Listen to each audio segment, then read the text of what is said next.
Hey everyone, hope you're all doing fantastic. I'm getting set up here to continue with this painting right here.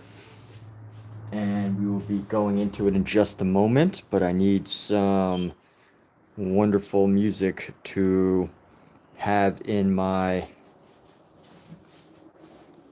in my ears. And looking for the right type of music.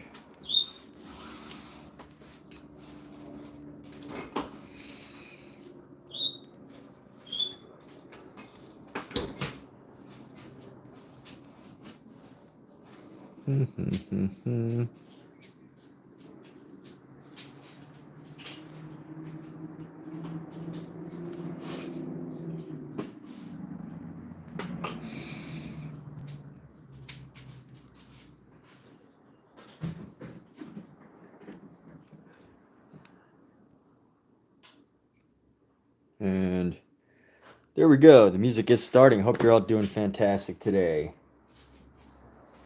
And what are we doing now? We're gonna work on this painting. So this is a painting I started a couple of days ago. And the thing that takes the longest about this painting isn't that it's like a hard or challenging painting to do. It's that every line is a straight line. And because I use oil, oil doesn't dry very quickly. So every time I do a line, I have to be very conscious of the line below it. And I have to clean my brush off after every single line, of course, and clean it very well. And with that, we're just going to go ahead and continue making this baby here. So I hope you're all having a great Sunday. And I wanted to make the title of this live stream Authenticity is Overrated. It's one of those ideas that I've had in my head for a while. You know, everybody wants to come up with like a catchy title for something, right? A catchy idea that kind of like is counter to what people think is how people are supposed to be, I guess. Like, you know, everyone talks about authenticity and how people should be authentic. And you know, I think I want to try to make the argument in some form or fashion that authenticity is overrated. And I don't know how I'm going to do that, but I thought it would be a catchy title. It's probably going to be like one of those books that, you know, it has something counterintuitive sounding, but at the end of it, it kind of like supports the idea that authenticity is really important. Something like that. So, you know, one thing you get from my live streams is a lot of my live streams are pretty much me just talking, brainstorming about stuff that I'm probably going to do or might not do. And it's not really a technical thing, because look at this painting. Ashley Robbins, what's going on? So look at this painting, right? This painting is not a challenging painting to do. Anybody could do this painting. All you need to do is do lines of tape straight across, and then you need to sketch out whatever it is that you want in the center, and then you need to use a razor and cut along the sketch lines, and then just take the tape off as you're painting. This is a really easy painting to do. So, you know, there's not really much to talk about as far as the painting goes. And for paintings like this, it kind of frees me up to just talk about anything, have conversations with people such as yourself. Ashley, the picture looks nice. Thank you so much. Yes, it is a work in progress. And we are about to start the next section, but I see a little like thing here. Needs a little bit of blending. So I'm gonna take a second to blend this. There we go. Okay. So clean off this brush again. So Ashley, what brings you here today? You're looking for some creative inspiration? What do you feel about the title that authenticity is overrated? Are you curious what I even have to say about that, or were you just curious about the paintings? Really interested in what brought you here today. But yes, where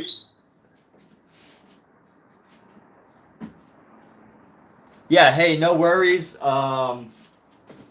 doesn't have to be your name. I don't need to know your name. You could have a totally fake name like I love Oreos, and I would totally just call you I love or Oreos, right? Like, I get that YouTube is a place where you should definitely maintain your privacy because privacy is important. You know, I think a lot of us give up privacy nowadays for who knows what reasons without even knowing we give up our privacy.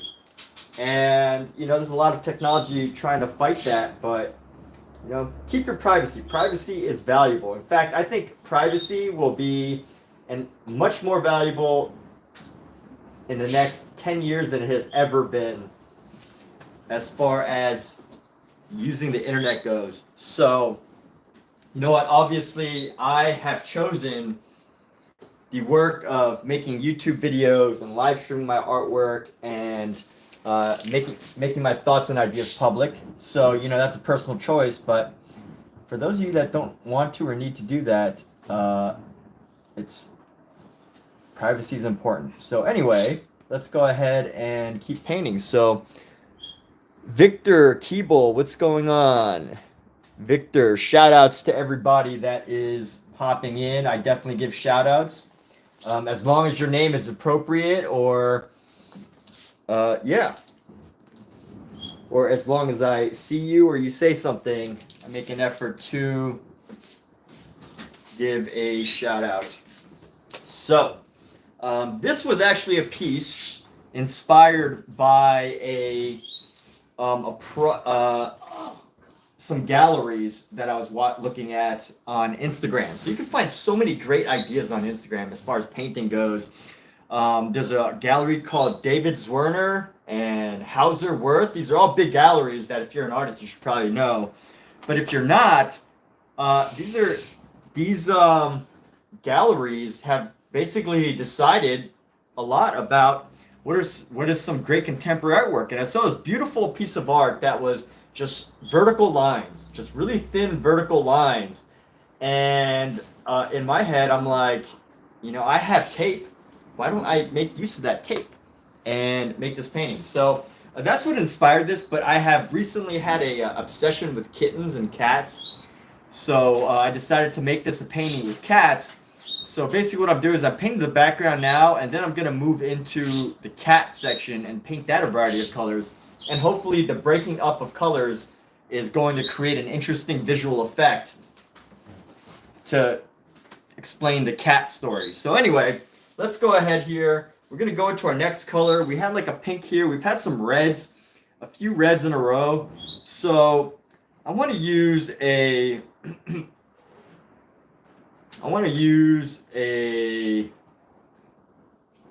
had some blues. I want to use like a, I guess, opposite of pink. So pink is like a red, white, pink, red. I'm thinking of complementary colors, red, green. So an off green is what I'm going to work with right now. Like a lighter green color is what I'm going to go for. Let's grab this green right here. Bring in some of our white.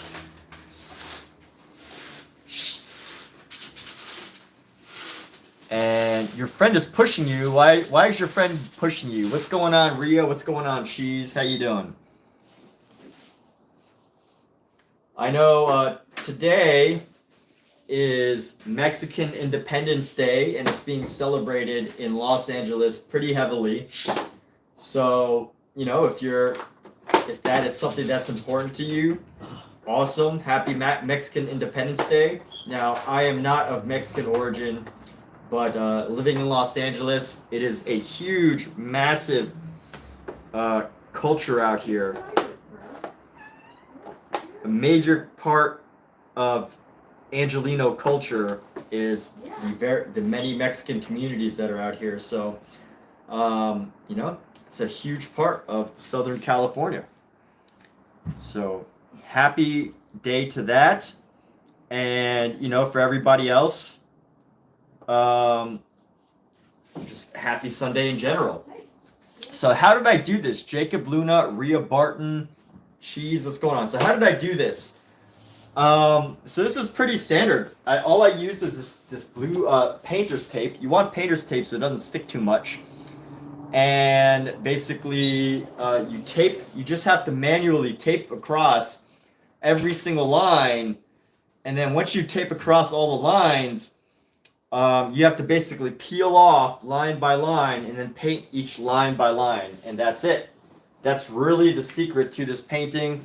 Nothing that much more complex. And one helpful thing about this style of painting for me is that I don't have to think too much. I can just paint. It's just, the only thing the problem with that though is it's very mechanical. So, as an artist, this style of painting can feel mechanical. Like I almost feel like a robot painting each of these lines. And this is very different from my usual painting style, which is much more, I would say, free, expressive style of painting. Not painting in between the lines. But, every once in a while, I like to change it up to do something that makes me challenge myself in a variety of ways. And I think that's important, is to constantly challenge yourself to try new ideas. I mean, obviously, once you become like a successful artist and you become known for one specific style, you're kind of, in some ways, tied to that. But, I have not been tied to a style yet. So, and honestly, unless I have like an assistant, I really hope that I don't get tied to this style. Because what I would rather do is spend the time finding the design, but not necessarily painting each and every line. I know a great artist, Kehinde Wiley.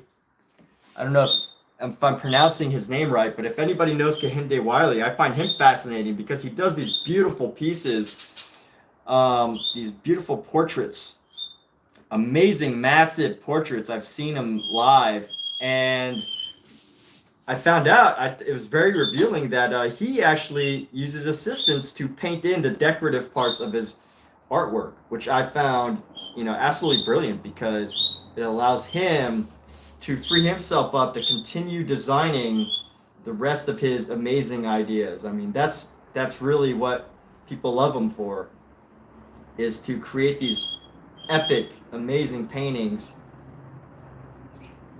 of people he feels should have a painting, I guess. So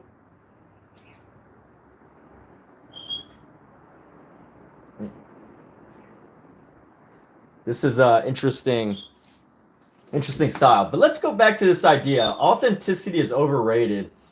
What do I mean by that? I'm still figuring that out, to be honest. It was an idea that came to me the other day while I was writing. And I was reading these articles about how authenticity is so important. And I was like, what does authenticity really mean, And I guess the idea is that it's the idea of being true to yourself, to being, true. But I think at the end of the day, authenticity can be really, really, really difficult to find. And I think a lot of authenticness is what we consider authentic is actually just artists, or even like people in general, taking ideas from all sorts of different areas.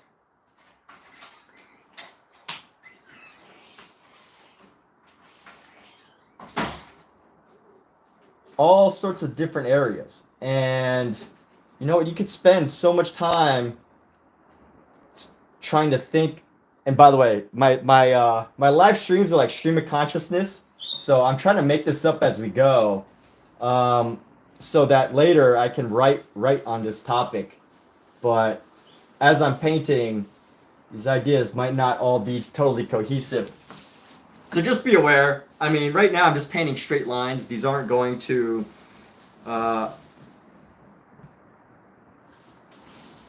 these straight lines are pretty standard. I'm not doing anything that requires explanation except for the fact that, you know, I'm just using a filbert brush here.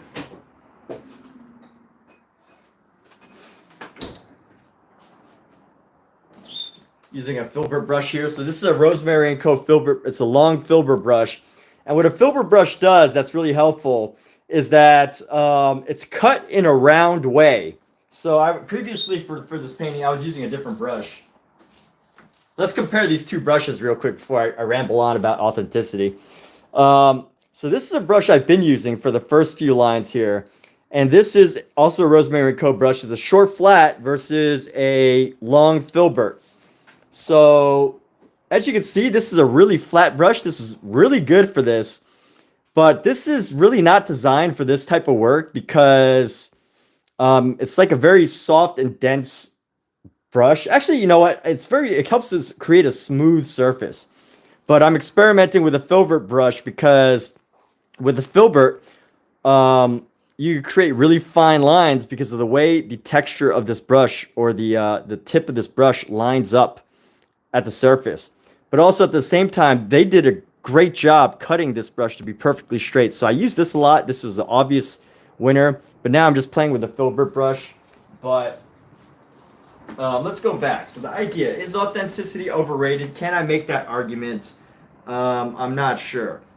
What was my thinking on that? I think first of all, I was trying to come up with something catchy, you know, like people will anybody will instantly want to go and read like what they think about that. I mean, titles are so important when it comes to writing.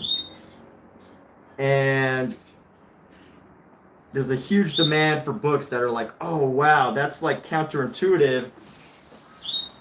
And you know, sometimes when you find ideas, it helps to go counter to what people are suggesting. So, you know, what is authenticity in life? Is it finding what speaks to you and then like learning from that, or is it trying to create things out of nothing? Like, I think this idea of authenticity, of trying to create something totally different or new or innovative, you know, is a really difficult thing in life, and it can get people stuck in certain ways. Especially, I think, art, where people are trying to create something new, something different, whereas, you know, the known artists are really just taking ideas that have been around since the beginning of time, since the beginning of art, and just expanding on them, doing different things with them. You know, I think a lot of art has been done, and you know, it's really hard to create something different, something new. You just gotta keep making. But what you can do is integrate other ideas into your own personal visions of things.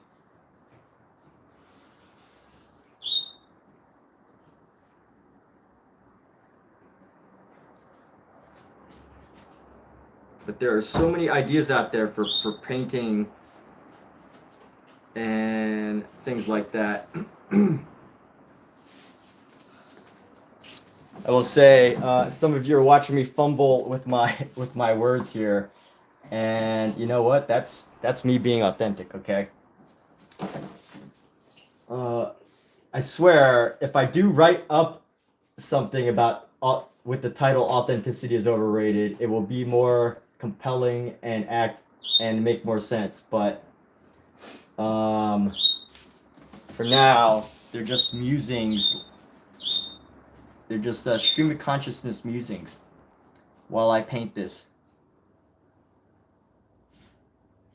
But here we go. So just doing this line by line, just going line by line with this brush, filling in the white space, dragging this paint along.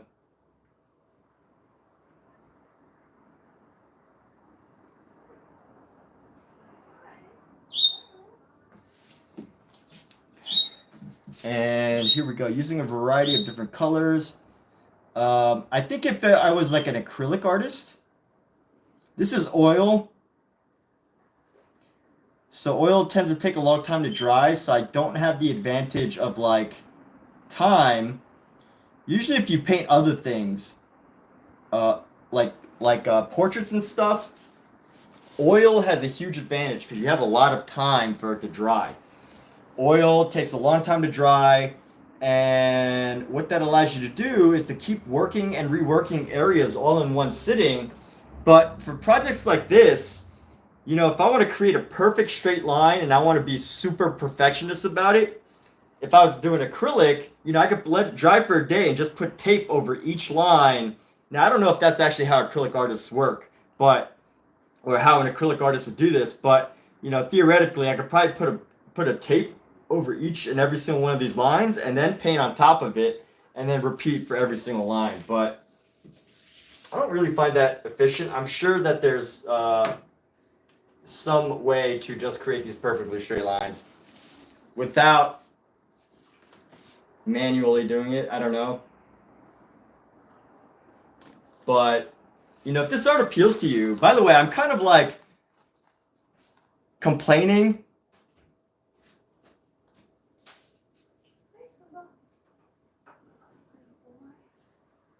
But if this type of work speaks to you, you know, that is amazing. That is wonderful. If this type of work speaks to you as far as creating it. Because I know some people are just here because they want to watch the work happening. Some people are here because they're getting ideas. Some people here are here just to chill and relax and, you know, not really think too much. And I hope I can provide all of those things. But, you know, I know there's a lot of people that come to my YouTube channel just looking for ideas because I do a lot of ideas videos. What's up, Mark? How you doing? And Mark here is my co-philosopher in thought.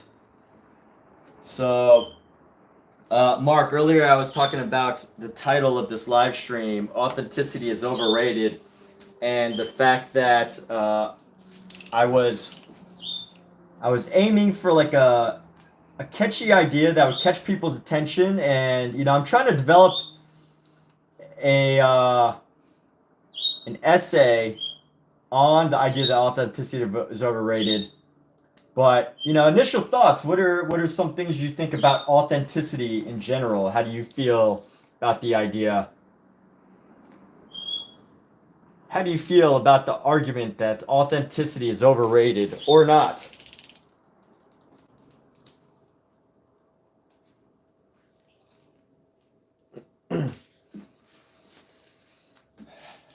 But anyway, I am working on this right here. We'll go into this next line. So we've got our reds, got our pinks, we've got our greens, we've got our teals. I love this teal color here.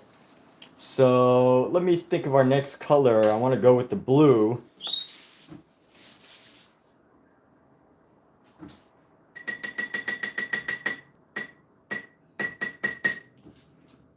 And here we go. So happy Sunday, happy middle of the month day, I guess.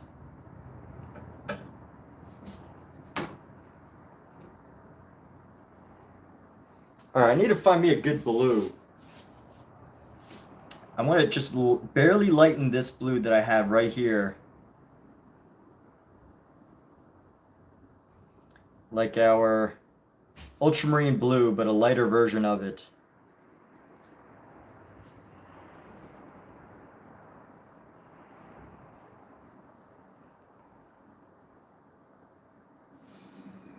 So not sure what to think about the authenticity is good in person, not sure how it applies to art. Okay, well that's good. That's a good point.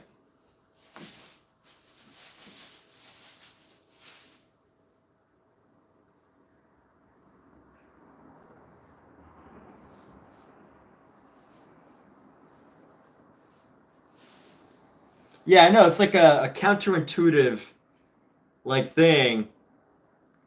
And I'll have to look up my previous post that I came up with it in. but we'll see. It feels so controversial. The idea that the title authenticity is overrated. I'm not even sure how I'm going to explain it, but but anyway, you know, it's funny, Mark. I talked to you about some of these things that I do on my Instagram. So I don't know if you know, but like, you know, we chat when you're in my live streams. But I don't know if you know this. Like on my Instagram, I basically, you know, I'm an essayist about my artwork on my Instagram page. And I kind of have this assumption that you just knew that because we've chatted so many times. But, you know, I also realized that you don't have Instagram and you probably don't don't really know what I'm talking about as far as that element of it. So that's the context here. I know you kind of jumped in at a time and just got thrown into a conversation, but anyway, that's what happens here. So here we go. Mark, how's that painting coming along? Let's how's that painting coming along, man?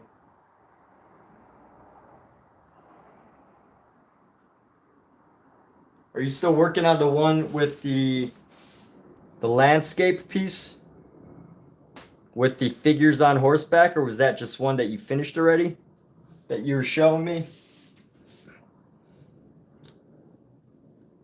And here we go. This painting, pretty straightforward, just going piece by piece, section by section.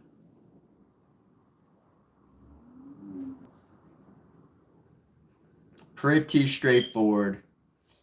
And you know what? Like, each of these lines, I'm actually making these lines is becoming more and more exciting to me each time that I work.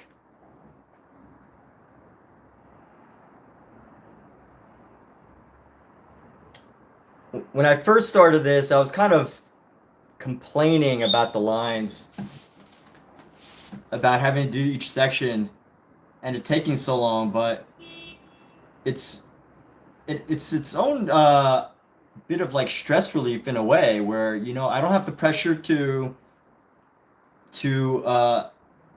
create something expressive. You know, it's very low pressure activity, this type of painting. So, but it's also very rewarding that when you finish each of these lines, as long as they take, you know, you see this like perfect line that you made or almost perfect line, and it becomes its own reward. It becomes its own positive thing. And you know, what's great is that you can express almost anything with this type of art using the colors that you do, using whatever you decide to paint into this section, or if you even decide to do that at all.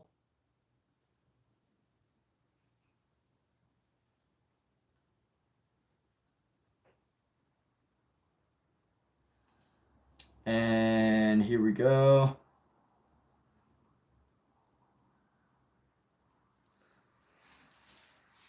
So would I trust a person who's a jerk but authentic, or someone who's really nice but basically fake? um, so here's, I mean, you know, definitely my gut instinct is, would I trust the person who's a jerk but authentic? Uh, I would trust them, but would I want to do business with them? Would I want to be in regular interactions with them? I don't know. I'm not sure about that. But it depends, you know? And then if I knew someone was fake, if I knew somebody was fake nice, I definitely would not trust them. But the thing is nice, being nice is, even if it was fake, it feels good, you know? So I guess it depends on the situation.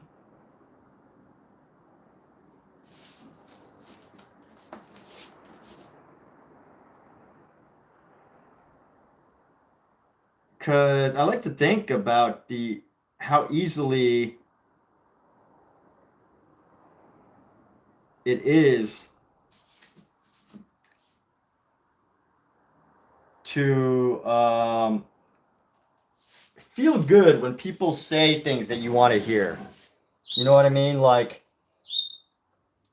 I am no different than most human beings when I say that when people say nice things, it can be very disarming, right? Like, it can be a disarming thing. And I guess it depends on if I know they're fake or not. Like, how do you learn that someone is fake? I don't know. How do you learn if someone is being real with you? How do you know if someone is fake nice or real nice? I guess you have to spend a lot of time with that person. But I think if I'm just like in a work environment, I don't know, maybe the work environment is probably the worst place to work with someone who's fake nice because you can never know what they're doing or saying or whatever.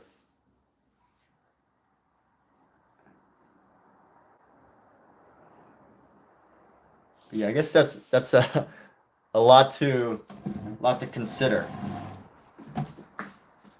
But my first obvious answer is that I'd rather work with someone that I could trust. So somebody that I know is a jerk, and that's probably the way they're gonna be, and that's like consistently who they are.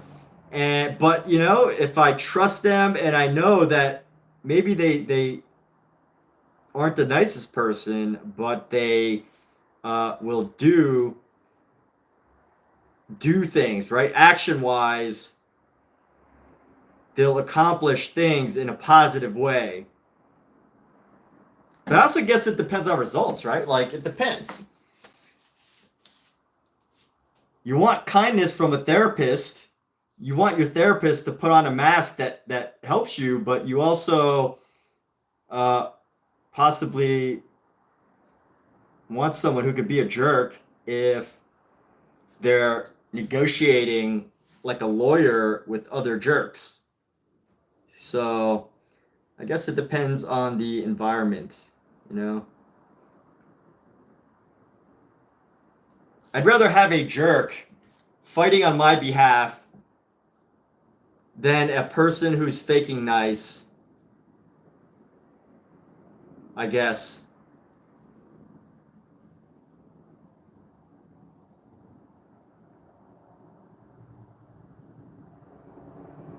But better if the jerk is actually nice to you. But here's the question, though. This just made me think. So, what if someone is nice to you, but you also know that they're authentically a jerk? Is that a confusing thing? Is that conflicting?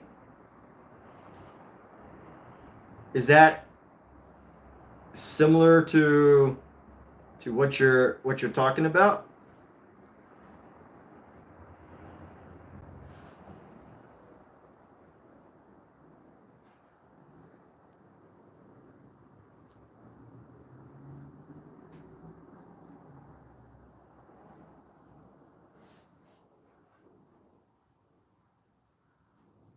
But anyway, here's a take on kindness.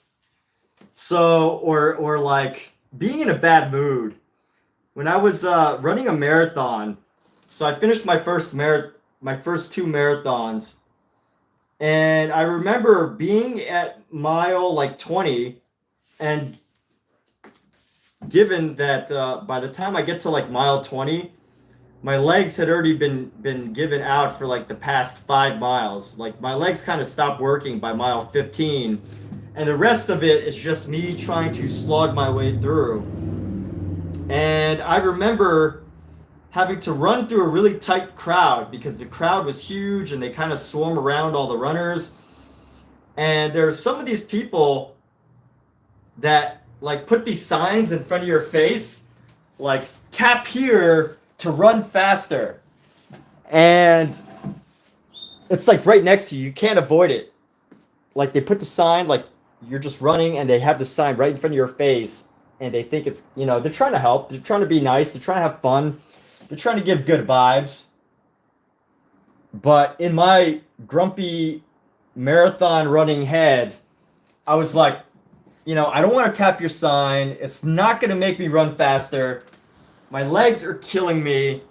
I'm having a hard time breathing properly. I'm not dehydrated, but I've had to use the bathroom for like the past 5 miles, but I haven't had the opportunity to take a break yet. And I don't want to tap your sign. And it was in those moments when I was like, I can either tap their sign just to fake being nice, or just to like, you know, try to be nice to the person, or I can like not tap it because it really sucked what I was doing. And, you know, it was in those moments that it made me realize that in times of challenging times, it can be really hard to be nice.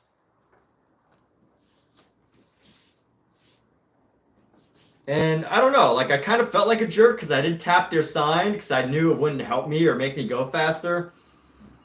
I felt like a jerk. But then I was like, realistically, you know, there should be I should get a pass in that moment for something like that. But, you know, it helped me understand why, you know, some people who are maybe in a bad mood, or some people who are just having a lot of challenges in their lives, like why they might be jerks. Now, of course, my jerkness was very mild, right? Like all I did was exercise my choice to not tap somebody's sign when they were putting it in front of me during a marathon. But you know, just some thoughts that happen while you're running a marathon. So, authentic jerk being nice to you might mean that they think you're authentic too. Ah, well, that's a good point.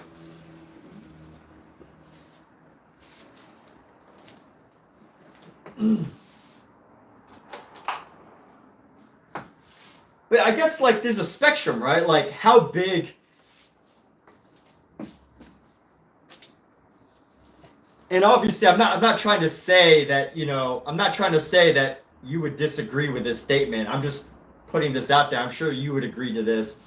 You know, there's a spectrum of being a jerk, right? I mean, there's a spectrum of good and bad. There's a spectrum of kindness and cruelty. And you know, I think it varies. And it's important to consider that spectrum.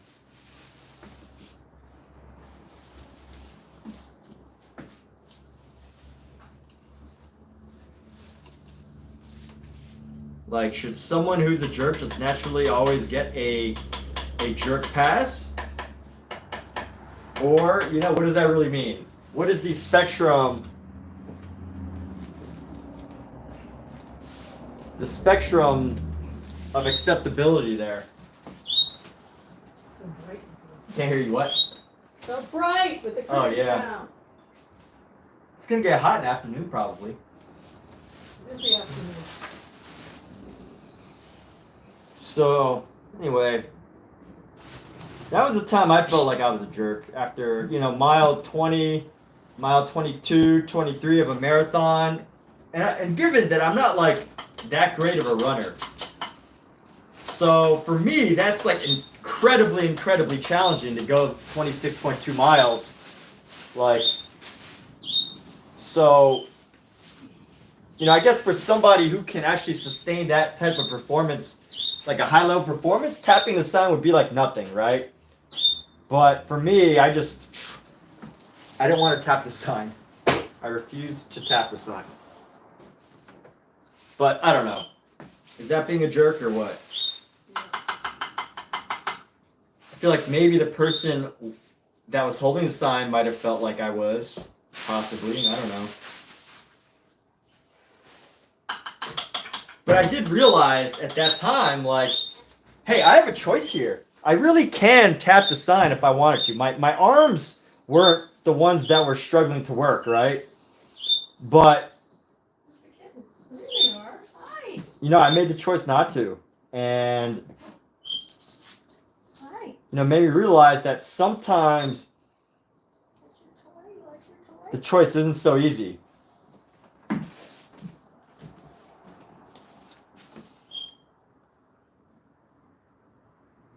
What's up, Brody? How you doing?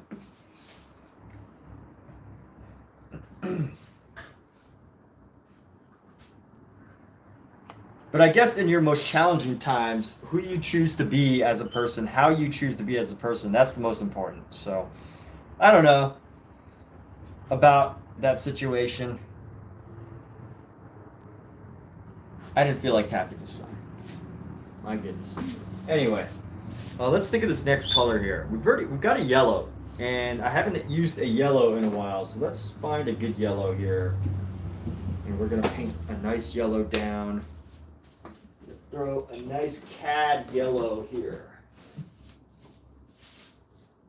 Ooh, you know what we should use? I'm going to use our ochre.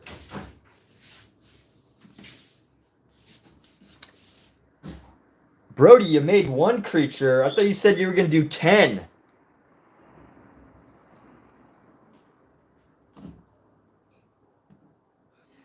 By the way, Brody, my channel is one of those channels where, I know most YouTubers will want you to go back to their channel, but my philosophy is if you've committed to a challenge, I want you to come watch again, but I also want to help hold artists that want to be artists accountable. So if you need to stop watching right now to go make those other 10, to make 10 more, to make 9 more figures, please feel free to do so. If you feel like you need the motivation, stop watching my channel and go make those 10 creatures.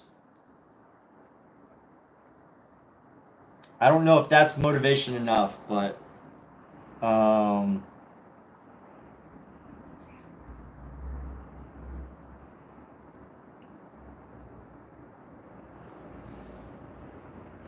action. But also, if you just want to kind of hang out and watch the paint, that's cool. I'm fine with that. But if you say you want to do something, I want to help you get there. And the only way I can do that is to bother you about it every time you come here. But also, if you don't want me to do that, that's fine too, man. No worries. When I had my life coach, so I had a life coach at one point, and honestly, the most helpful thing that he did for me was literally just to hold me accountable for the things that I committed to. And I know that sounds kind of silly as an adult, because as adults, we're expected to just do the things that we say. But when there's no one holding you to these things, when you live, when you don't live with your parents anymore, you don't have teachers breathing down your neck. And I'm not talking about work, right? Because at work, you obviously have a boss. But I'm talking about your own, your personal hopes and dreams and ambitions. As an adult, you really have to find the time to carve out to do those things and push yourself to do those things on your own. And you know what? Maybe some adults do need accountability on a regular basis. And for me, I found it was incredibly helpful to have a person to be like, hey, did you write that chapter for your book yet? Hey, you said that you were going to ask your boss for a raise this week. How did that go? And you can either, and it's okay to go back with an answer like, oh no, I kind of chickened out on asking my boss for a raise, right? You could say that, it's okay, but I think the idea of having the accountability was enough to prevent you from chicking me out, or at least go do it next time. So anyway, accountability, Brody. Cannot make 10 because you got a really big cut. You're going to upload the video. Your sis is authentically nice, but she's not trustworthy of your opinions because she shuns truth if it hurts her moral outlook. Interesting. That is quite an interesting philosophy. Yeah, I mean, it sounds like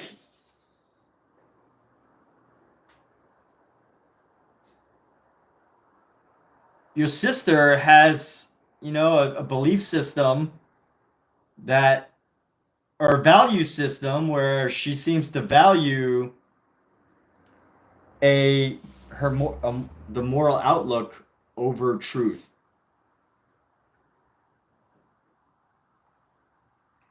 And you know what? Like, it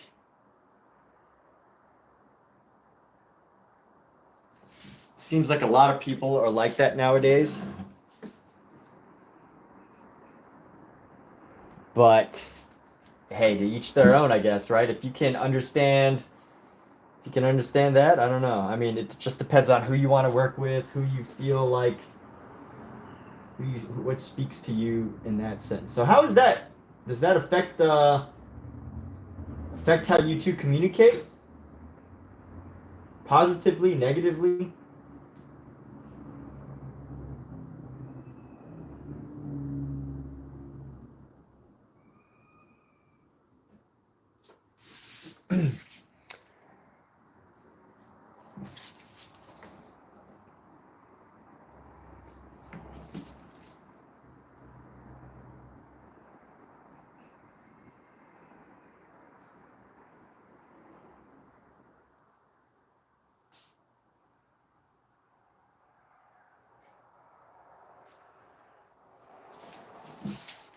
And here we go. So just making sure that I get this paint.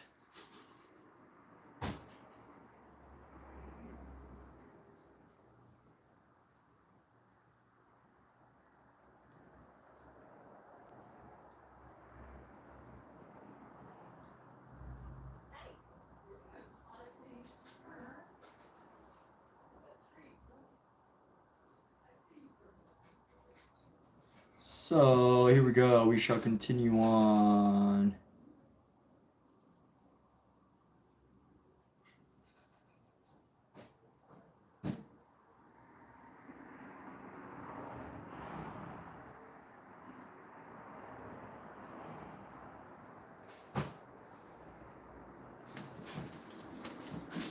It's uploaded, Brody. Amazing. So everybody, so Brody, you just uploaded one creature, or you uploaded 10?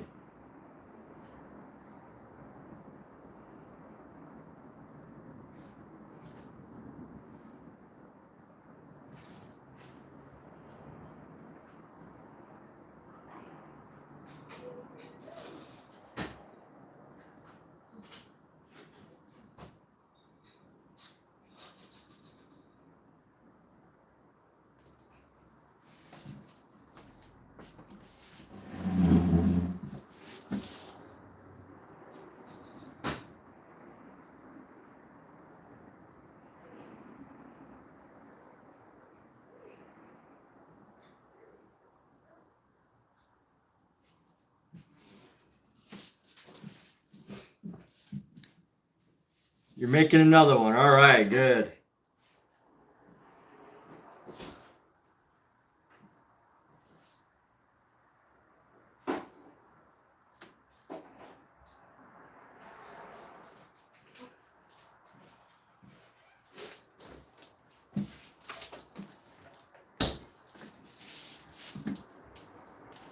So here we go. Just going through these lines right now.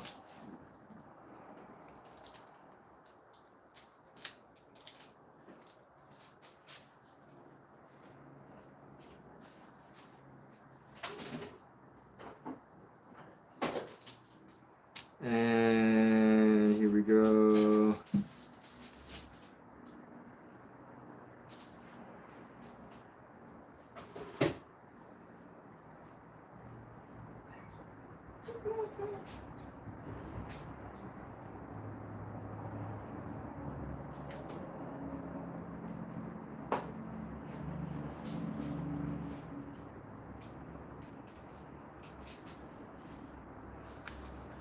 Mark Dees, wonderful person, smart.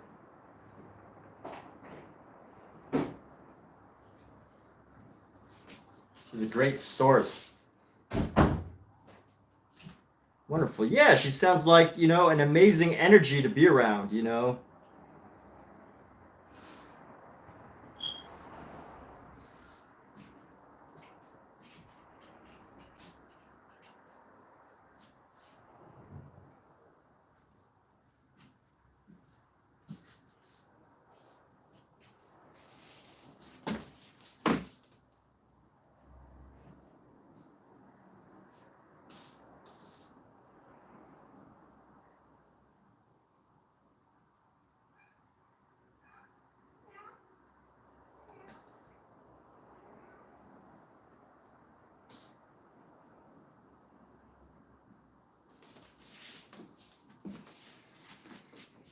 Whew. All right.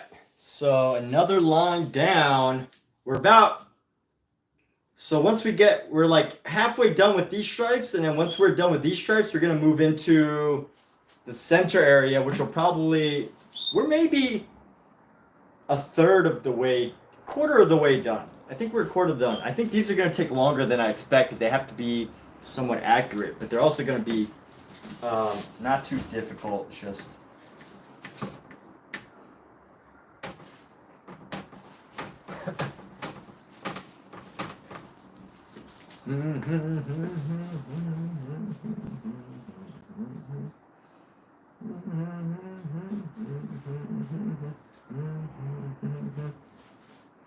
all right, so this painting has been pretty eye-opening for me. I've gone through so many emotions working through this painting. You know, at the beginning, making it was fun, and then like I'm kind of lost, and then I'm like, this is boring, and now I'm kind of enjoying the peacefulness of not having to think and just painting these areas. There's a feeling of peace as I do it. Just like relaxing and soothing, just painting each of these lines straight across. I'm going to, wait. See ya. You hear me? I'm going to pick up.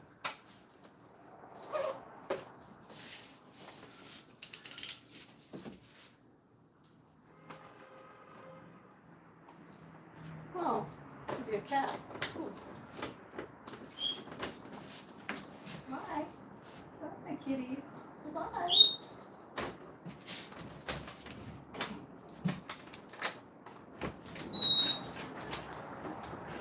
Really nice out.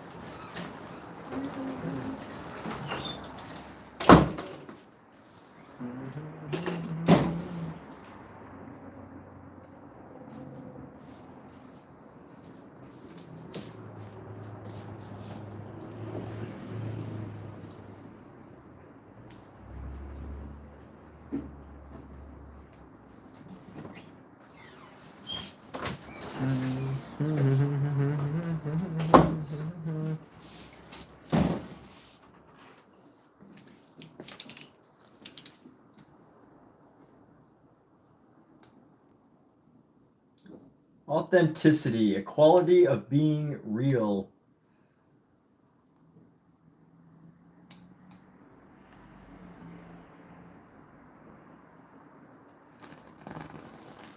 But who is real? What is real? How do people know if they're truly being real, or,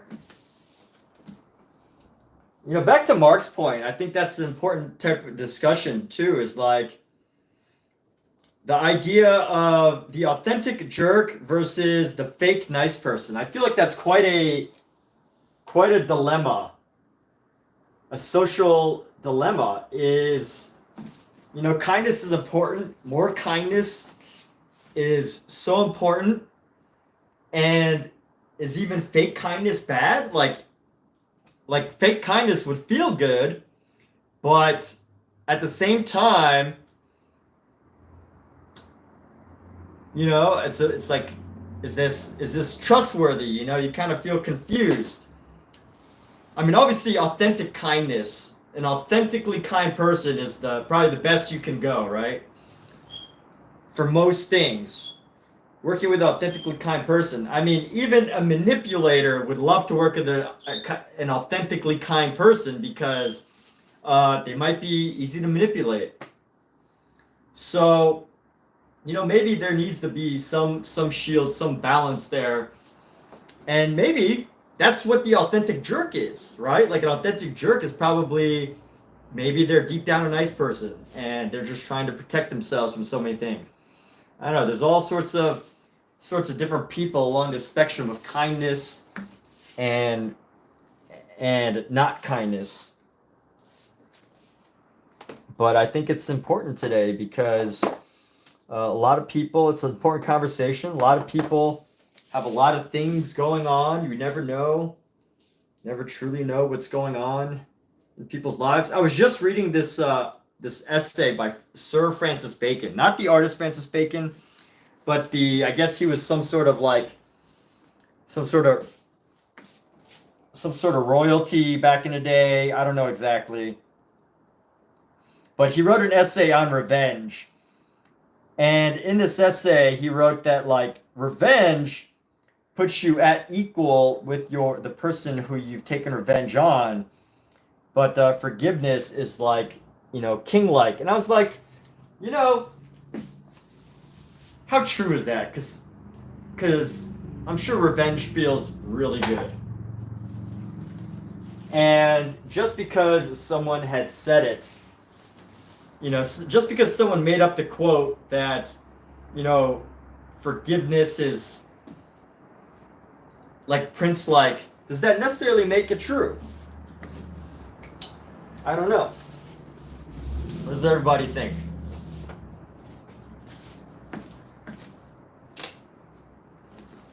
Now we're getting very philosophical on this topic of revenge by Sir Francis Bacon. I personally feel as if you know,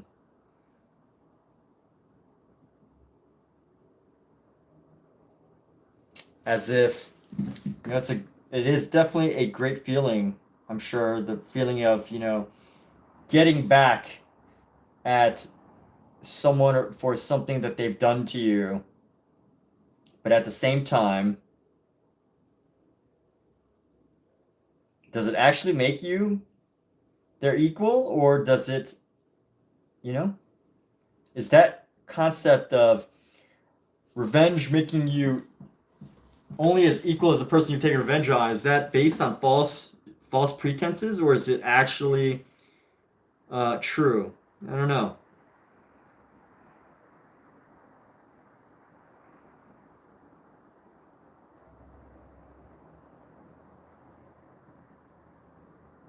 Because I'm sure the emotion of taking revenge probably feels great. It feels like you've accomplished something, you've succeeded at something, if you have done it successfully. But, you know, at the same time, it means that you have spent so much time thinking about this person that you have taken revenge on. And again, there's so many different reasons, right? So many different reasons for revenge. I mean, we've seen it in every single movie. It's that dilemma of, hey, if you take revenge, that just makes you as low as this other person. And then, you know, the person that's about to take revenge kind of turns their back, changes their mind. But the bad guy's like, haha, I fooled you. You should have killed me right then and there. But now I have the gun. And then they do something stupid, which results in their death. But yeah, it's an interesting dilemma. And by the way, people, the only reason why revenge is on my mind today is because I was reading a collection of essays. I just spit right here. I don't know if I should leave it on a painting. But I was reading a collection of essays, random essays in order, and the essay on revenge popped up. So I'm not feeling vengeful at all. but because it was top of mind from the essay, I thought I'd bring it up. I mean, personally, I don't think I've ever taken revenge on anybody. I mean, I felt upset about people.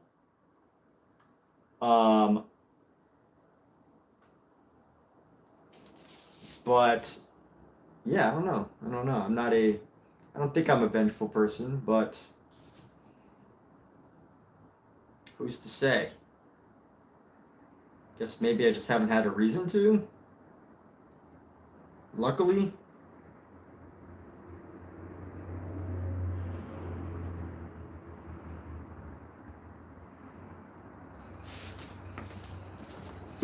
What am I doing? Jen Hallmeyer, what's going on? How are you? So, as usual, I am painting.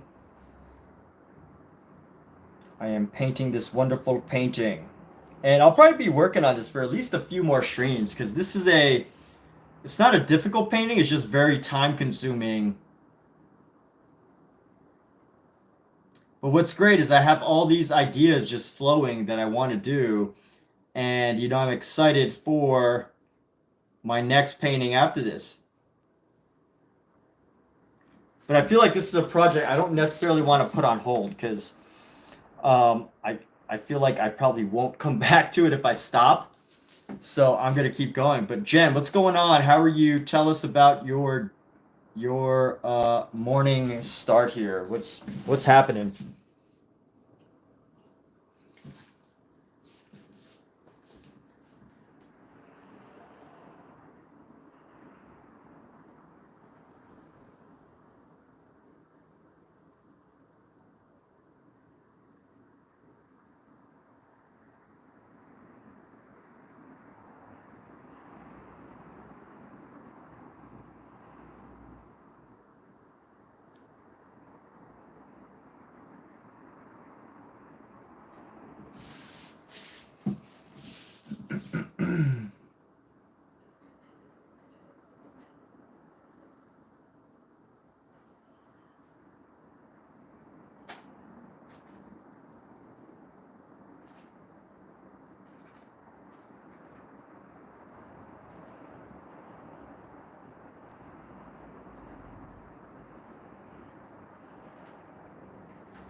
You're just tired. You know, I woke up this morning, and then I had breakfast, and then I went to do a meditation, and then I fell asleep during that meditation. But it was totally refreshing. Well, actually, you know what? When I meditate, sometimes I don't know if I've fallen asleep or if I've just gotten so deep in meditation that I've kind of like my consciousness has uh, just disappeared. I guess that's kind of what sleeping is, but like, you know, losing that consciousness. Sometimes you just don't know. But yeah, I feel totally refreshed. Is there anything stopping you from taking a nap? Are you here so that hopefully someone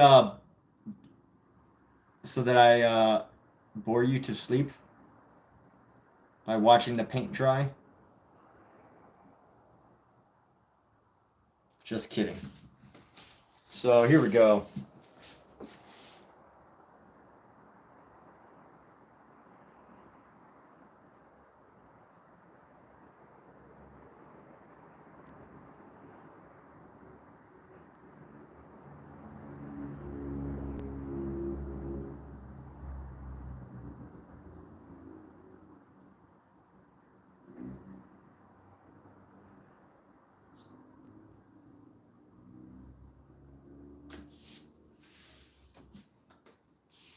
And as we continue in on this,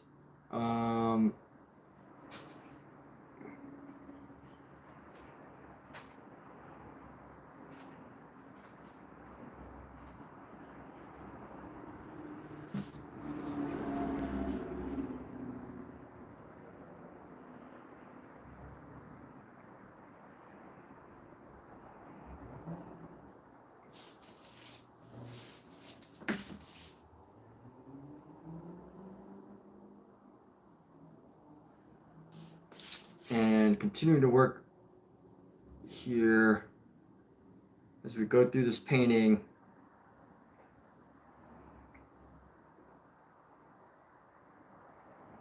Yeah, I wish I had more ideas to talk about as I'm like doing these sections. I guess I gotta talk about color. Like, I'm trying to create a wide variety of colors to explore a very wide color range here. And with this color, I've mixed our red. I mixed a alizarin crimson, I believe it was, with a yellow ochre.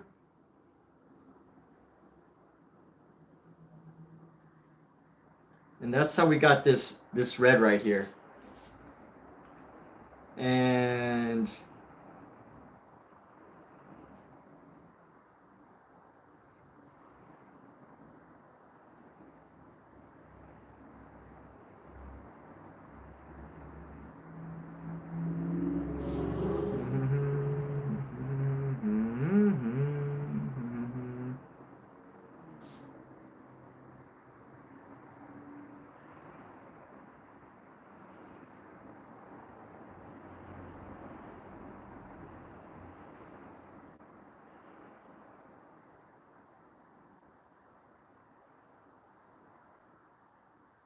okay, almost done with this. Just this last bit of gap right here.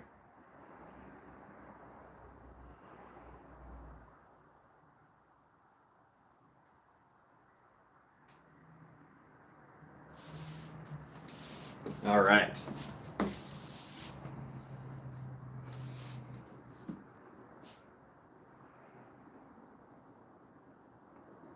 And on to our next section here. So this is actually two paintings in one. While I'm doing this painting, I'm using this other previous painting to kind of like paint over using the paint that's left over on my brush, because I believe that paint should go on a palette, on a surface, not in the garbage can. And definitely if you're painting and you constantly got to like clean off your brush, and using a wide variety of colors could be so easy to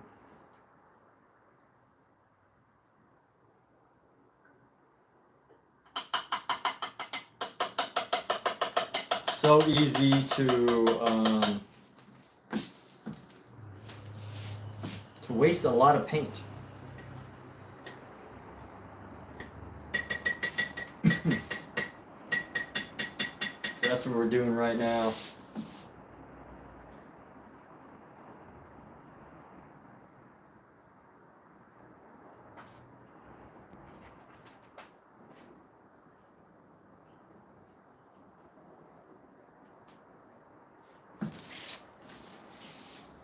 And one of the greatest exercises, if anyone's curious, that I've heard about for like creative purposes, whether you're a musician, and this works whether you're a musician, you're a photographer, you're a chef, you're an entrepreneur, you're a parent trying to come up with stuff, creative ways to like raise a child, or anybody really. This is exercise, which is basically coming up with 10 ideas per day. And I found it to be such a powerful and helpful exercise, both in exercise and creativity, but also to constantly be filled with ideas that excite you. Now, there's a lot of people that say ideas don't matter, execution is the only thing that matters. And to that, I kind of disagree. Not kind of. One of my mentors tells me not to say the word kind of. But anyway, so I try to impart that in some way. But what was I saying? Oh yeah, the idea that ideas don't matter, execution is the only thing. I mean, I think in like a law sense, right? Like if you're an entrepreneur and you come up with an idea and someone else stole it, but they were the one who did it and you didn't do anything, like, yeah, I guess that kind of matters in the eyes of the law. But as far as a creative thing of coming up with new ideas and interesting ideas, I think that ideas do matter almost more than the execution, because depending on the context, but almost more than execution, because the idea is enough. If it's good enough, if it drives you enough, if it inspires you enough, the idea is enough to get you started, right? Like, if you ever have you ever been in the shower and you think of an idea and you're just like, whoa, that was such a good idea. I'm gonna go like research it. I'm gonna go do a sketch of it right now. And I'm sure we've all had that experience of like sitting in a shower, thinking of an idea, and just being so excited about it that we get started on it right away. And maybe it turns into something, maybe it doesn't, but I think it all starts somewhere. So we're actually going to use a white on this one. Going to use a white here for this section of painting.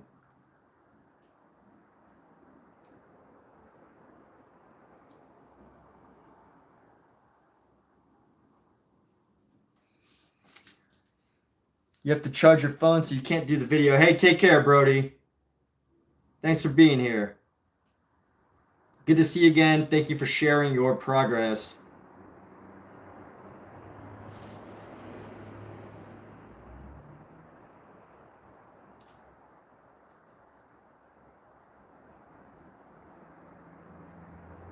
But yeah, one of my favorite creative exercises is to just jot down 10 ideas per day.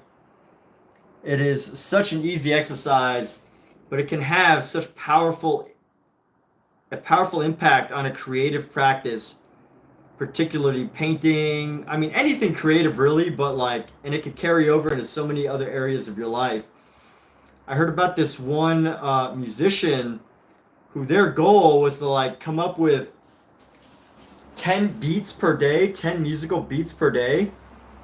And they had some amazing progress. They did it, and just whatever, their life changed. Their creative life changed.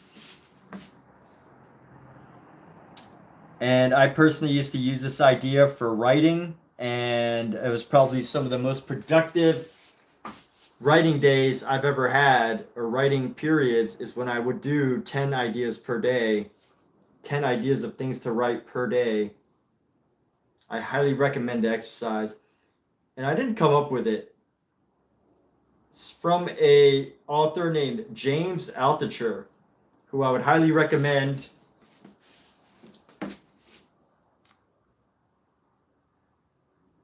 And he's not really just a author, so he's an entrepreneur. He's done launched a lot of really successful businesses. He used to manage hedge funds and stuff like that. And he got into writing. And his books and his ideas. This is really challenging to do white right next to red, because red tends to infiltrate everything. It is a very strong color that's difficult to get rid of from white paint. And when I put it next to this red, I think, wow, how am I going to keep this red out of here?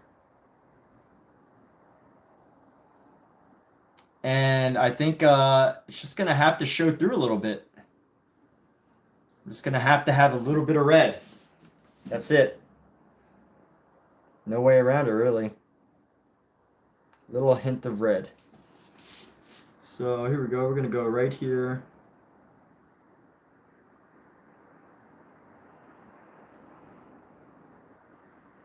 So right there. Stay away, red.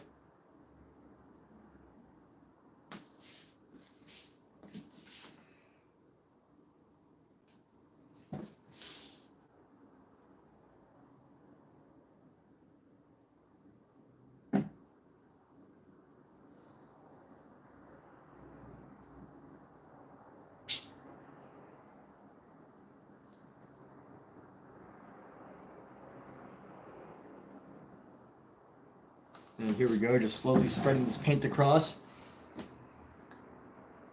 Josefina Zemanova, what's up?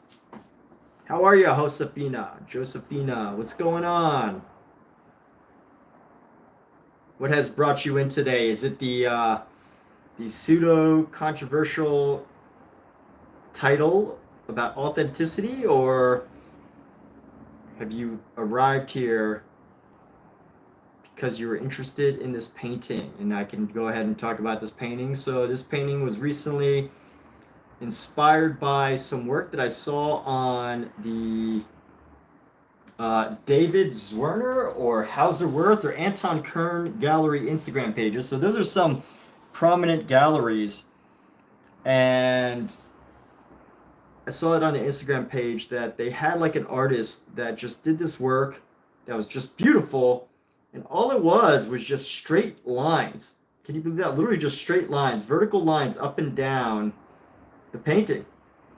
I thought, wow, what a great idea. You could do so many things with that. So I decided to play with it, and I've recently had this minor obsession with kittens or cats because we're fostering these two beautiful little kittens or cats that are up for adoption. If you live in Los Angeles, you can adopt these cats from us, these kittens, and so I decided to make this painting titled The Black Cat.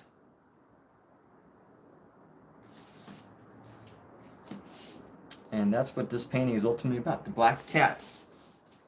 So if you can't see it, there's a cat sketched out here, and I'm slowly peeling away each of the sections as I paint in this cat. But obviously it's going to be like more of a silhouette, I guess you could say, that sits in that basically kind of blends in with this. So yeah, how are you, Josefina? What's going on? What brings you in today? Where are you calling from? Imagine this like a radio show, more like a radio show rather than like a tutorial of how to paint. You know what I mean? That's what this is more like. I like to invite people to have a conversation, to talk about whatever it is that's on their mind, to have them share their thoughts, their opinions, their challenges, whatever those things are. You know, consider this an open forum where you can potentially reach hundreds, probably even thousands of people, because I do live streams throughout the week. You can reach lots and lots of people. You know what? If you're an artist, don't be afraid to talk about your own art here. I know some channels are against people doing self-promo, but I totally love it when people can self-promo, because I feel like that is how communities grow. If we connect, if we know more about each other, then we can build great things. So create great things. And I think I need to find a new radio station here. New music station.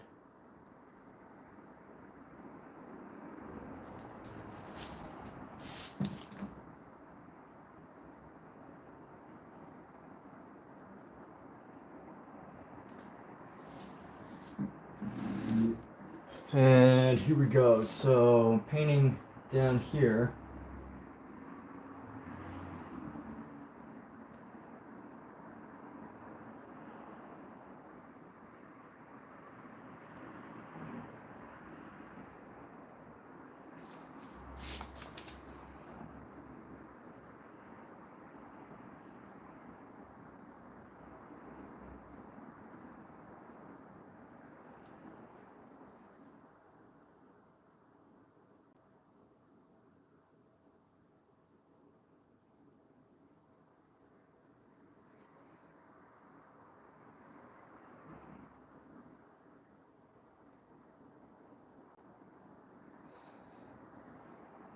And here we go.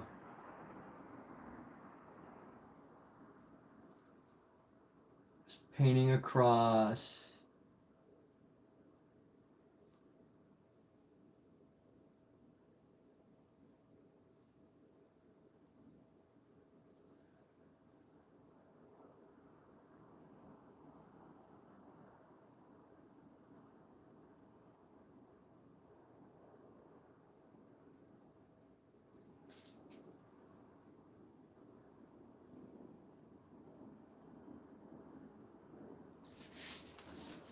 Okay.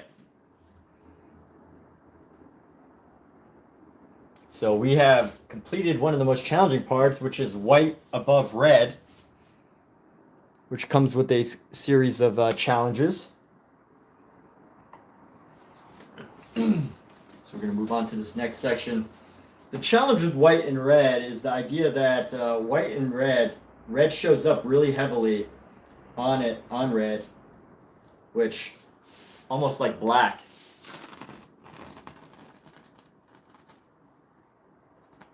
Black shows up really heavily into other colors as well. So you really have to be careful when you do it. You just have to be conscious that there's going to be something that happens. You know, there's going to be a little bit of invasion of the color below it. Unless you're using acrylic and you use tape to create the perfect edge, but if you're painting each edge like I am, it's a little bit different. It's a little, you're going to require a little bit more precision. And right now I'm just scraping the tape off with this razor. So I do this only because it's easier to pull the tape from the front than it is to try to get it off the side, because sometimes I wrapped it around the side far too much. And that's where wisdom comes in, by the way, people. So this is my first time doing a straight edge painting like this. And when I did this painting and I was setting up all the tape, I wrapped it. I tried to create as long of a piece of tape as I could, and then I wrapped it, around the edge, the wood panel back here. And that creates a challenge because if I have to peel the tape off, it kind of gets stuck back here, and it makes that difficult to work with. So, you know, wisdom would have told me not to wrap it around the canvas, to maybe kind of just like leave it sticking out a little bit maybe. But, you know, I didn't have the wisdom because this is my first time doing this. So, anyway, we have that.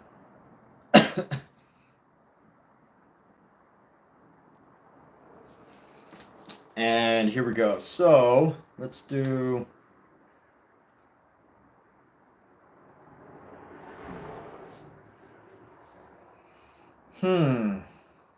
What's our next color here?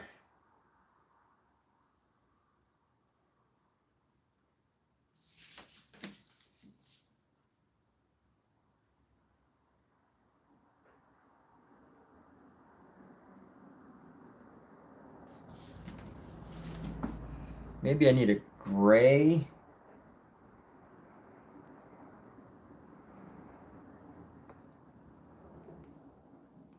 No, that won't work.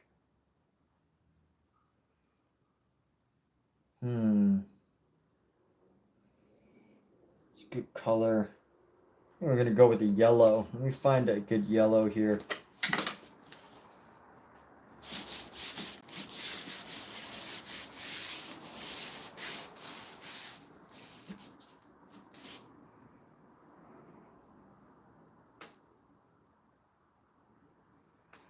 Let me find a nice yellow and lay that down. We'll lay down our Azo Yellow Light.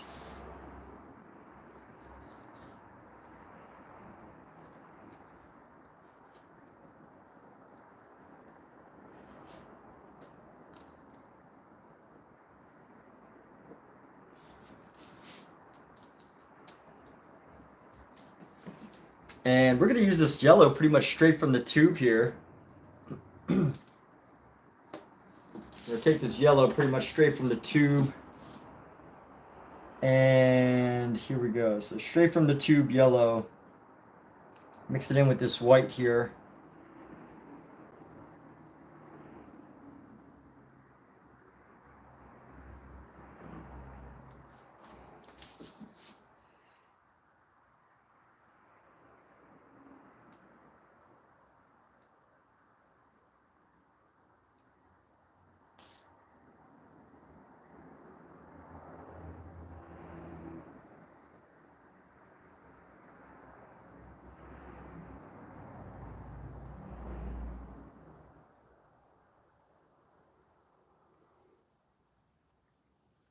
And this one is a bit challenging because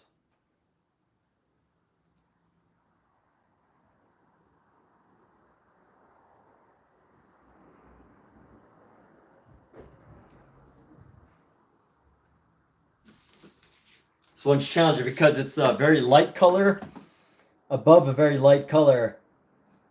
And can be a little bit hard to see the separation of these two colors.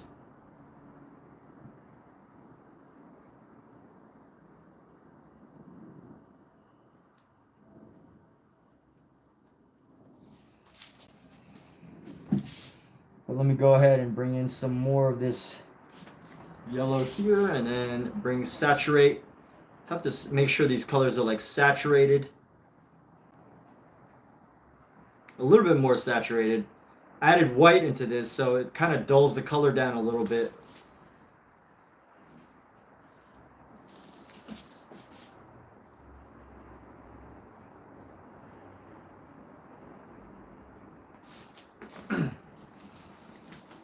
And here we go. So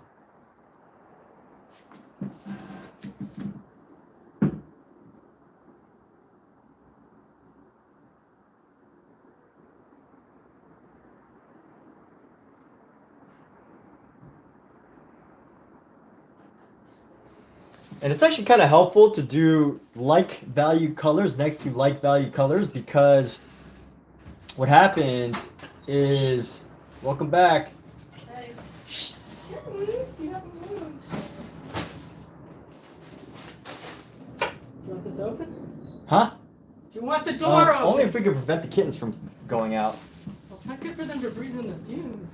Yeah, well, did you put the thing down? Not yet, my cancer.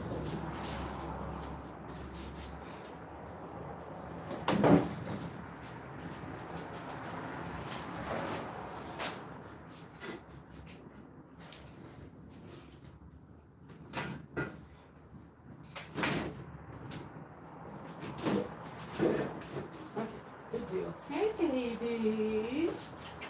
Hi. Enjoying yourselves? Yeah. Oh, I got more, I got more.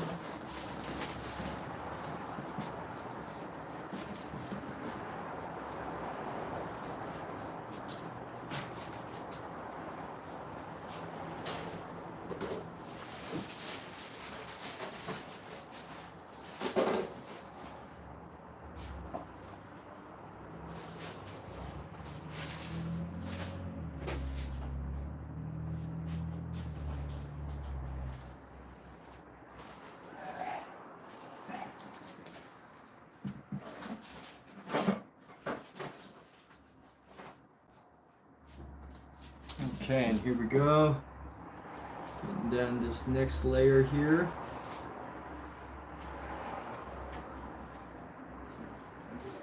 This layer can go much faster because Okay. It's not time to eat your regular meal, but I'll put some dry food out. That works for you.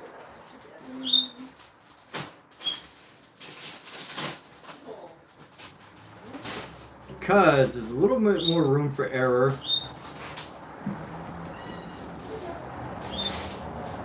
But also it's a little harder to see where the line starts or ends.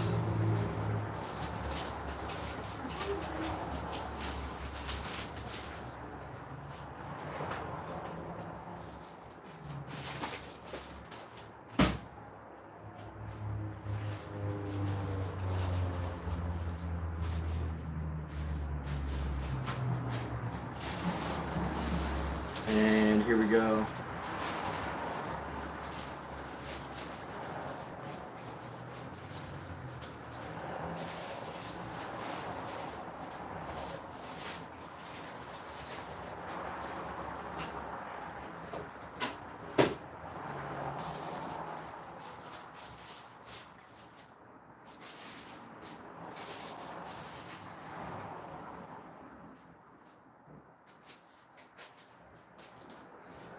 Okay.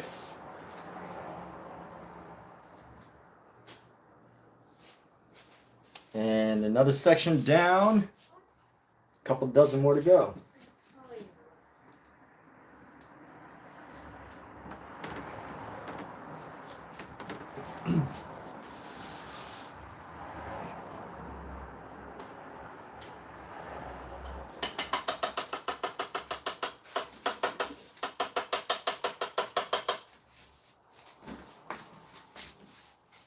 Scott's so cute. He's sitting here staring out the door like he's dreaming of a greater world. Dreams of the world outside. I don't understand. Huh? Every time I go there, my receipt says, all you have to do is spend another $100 to get a reward. Every single time. Ah. And every single time I'm in there, I say, do I have a reward? No, not yet. I need to spend some more. You gotta follow up on it. I do! Every time I'm in there. What do you think, Scout? I think it's just a scam. They keep telling you, spend more money, you'll get a reward, and then you don't ever get the reward. That's what I think.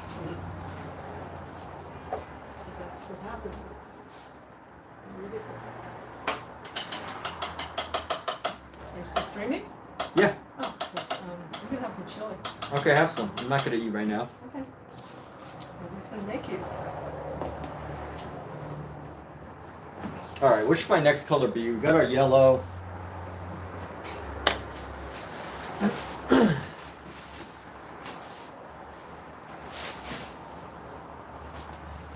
need like a pure green. I need like a nice pure green to fill this area in.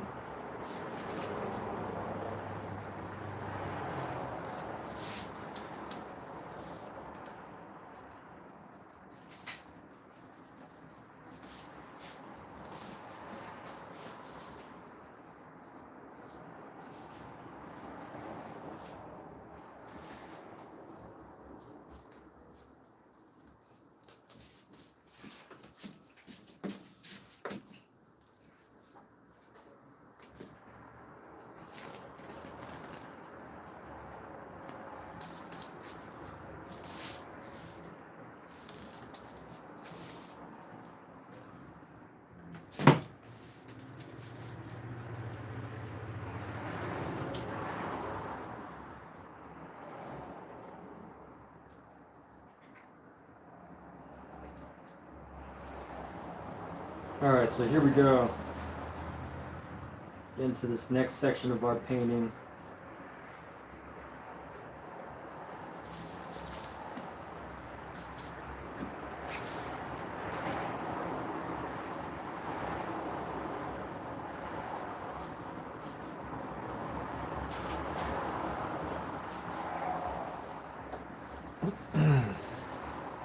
And I think what I need is like a light purple.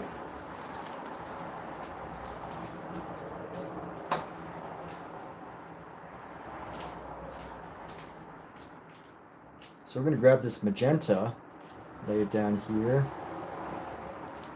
grab our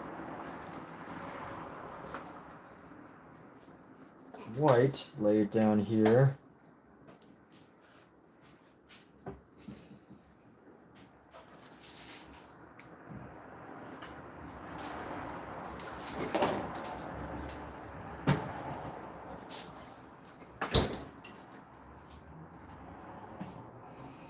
and I'm trying to find a good combination.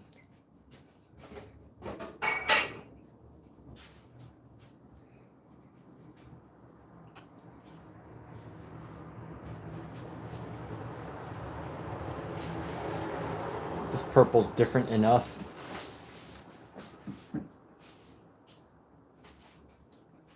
Maybe a little bit more white into this.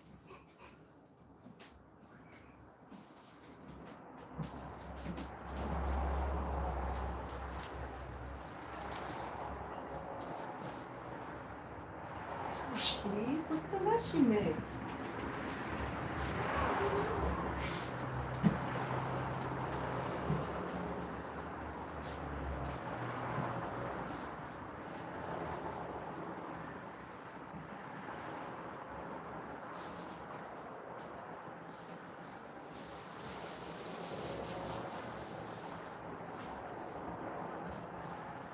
And here we go. So we'll get into this area.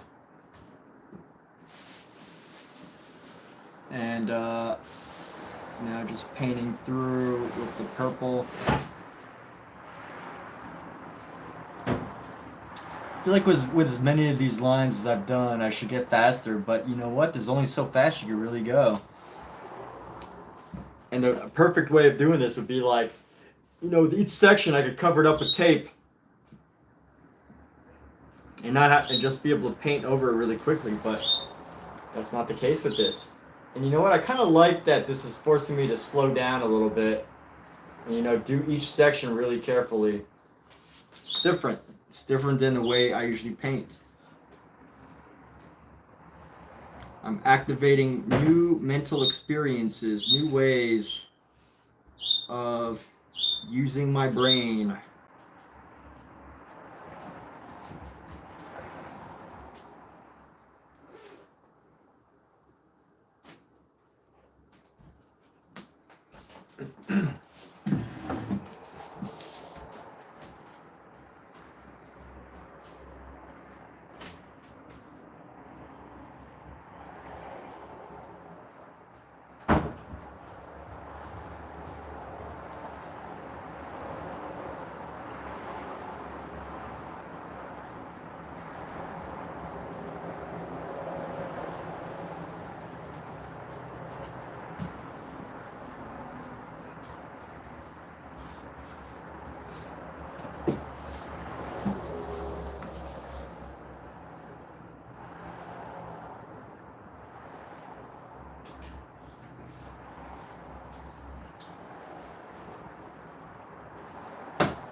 And Who's tired?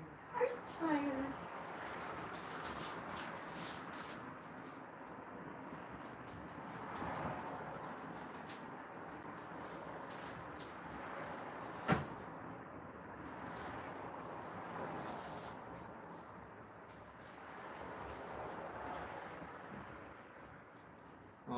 almost there. Okay.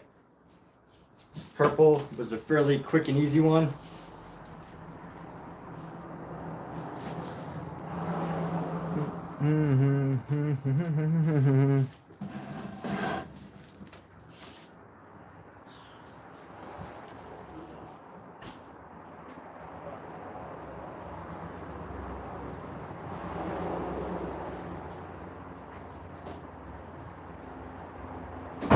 Kitties. They're so cute. We say cat. How can the kitties be so cute? Yes. How are they so? Look, this one's sleeping under the sun. And this one curled up with his fake mouse. What's up, dude? What you dreaming about? Yeah, I'm talking to you. Pookie looks like an alien. Who does? Huh? Who does? Pookie's looks like an alien. She's got alien eyes. Like she's got the look of like a predator alien that's like, I'm only using you until I become an adult, at which point I'll take over the world. Oh, yeah. Huh? Yeah, that could happen. I can't really hear you, but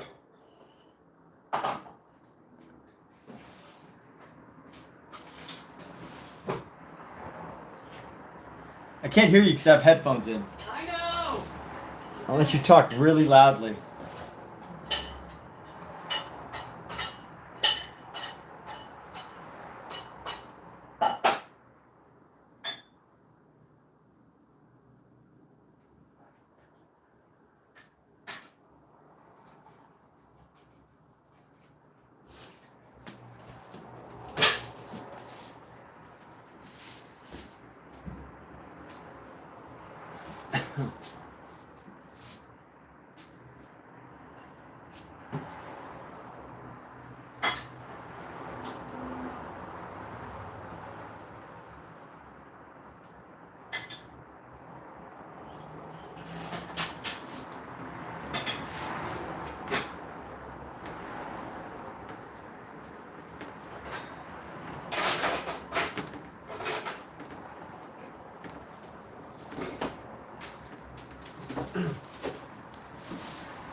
Yo, Mizu! Mark Dean says, left the room. Mizu has entered the room. What's up, Mizu?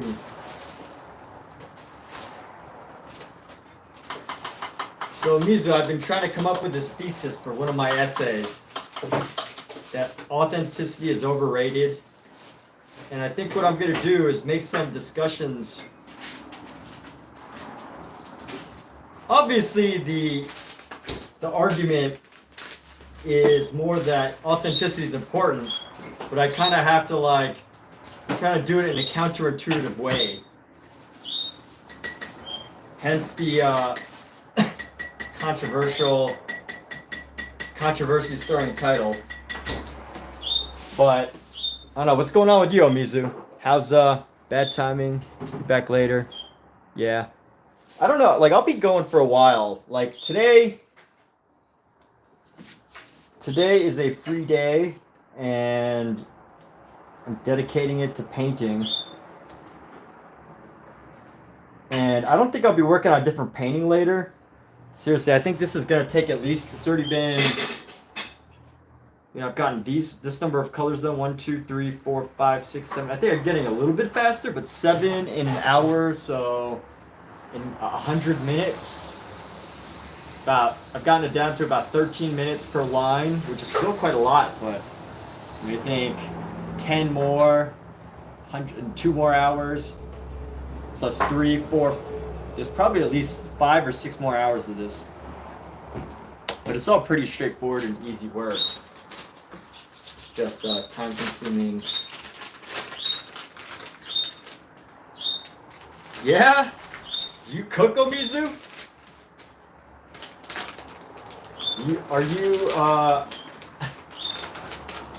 Would you say that you're a good cook, or do you just make standard lunches, or how do you feel about your chefing abilities?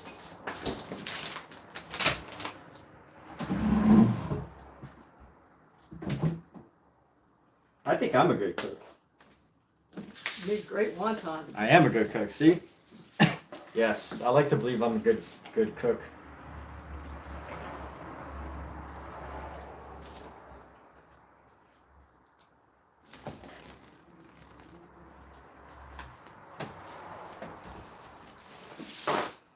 You're a pretty decent cook. You've worked in small kitchens. Oh, cool. So what kind of restaurants or cuisine have you made?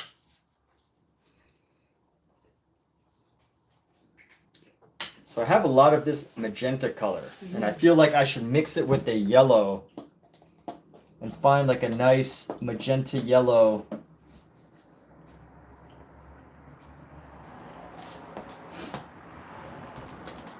See what color we get. It's like a Starburst color.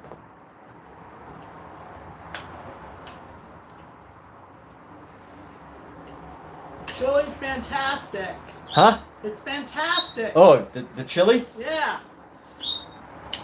You're bragging about your own work? Yes. It's delicious. As you should.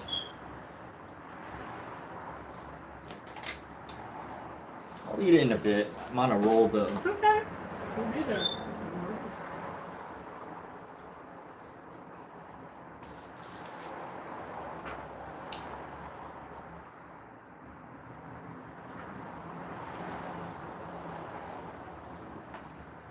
You know what probably I should do that would make more sense right now, and I'm just now thinking of this, is instead of going line by line, I kind of pick random spaces and like skip every other line so that I don't have to do as much. I can kind of just like paint really rapidly on some and then less rapidly on others. But the only thing I'd be concerned about there is letting both layers be contaminated with the upper and the lower color. And I keep using the word contaminated. It sounds so serious, but it's not.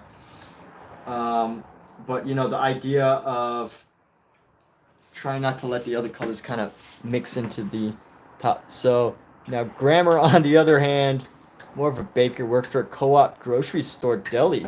Oh, that's nice. Sounds like a very great like early life job, the good old deli, working in the deli. Yeah, I've never worked in a deli, but I grew up working in Asian restaurants. I grew up working in Chinese restaurants, Japanese restaurants, Korean restaurants. Worked in all sorts of different Asian cuisine restaurants.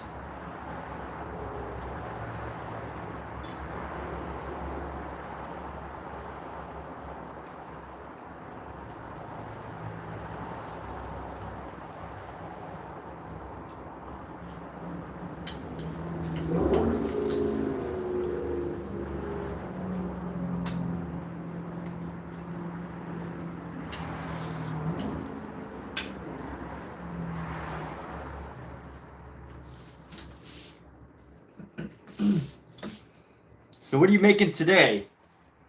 What do you and your wife have the great, exciting fortune of eating this afternoon?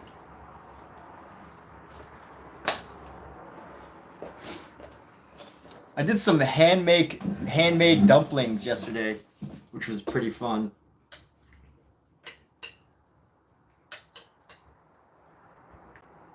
I'd never made handmade dumplings before.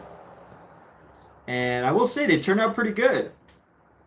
Now, I don't know if it's worth it though, because, you know, they were bigger and I think they tasted better. And I could, you know, you can constantly experiment with flavor for that type of dish. But I don't know. It's like, I think the quality was there. But I don't know if the extra time is like worth the effort because it's not cheaper. You know, to buy the meats and everything. So if like cost is an issue, I don't think handmade dumplings are that much cheaper.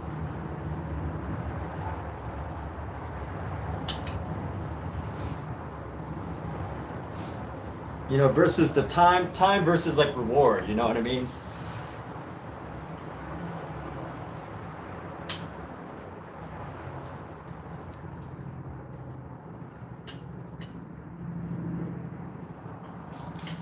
So here we go.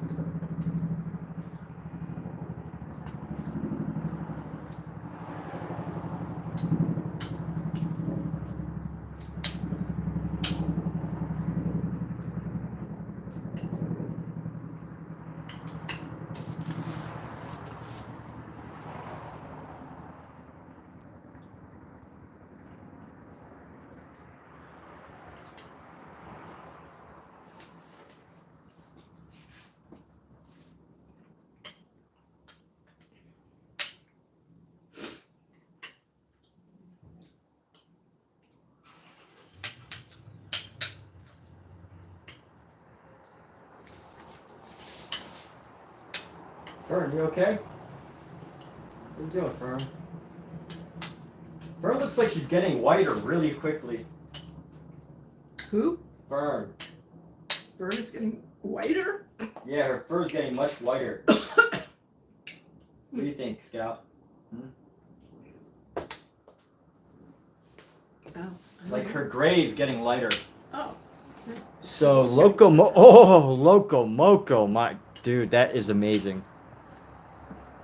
Good friends, own and run a small Asian restaurant.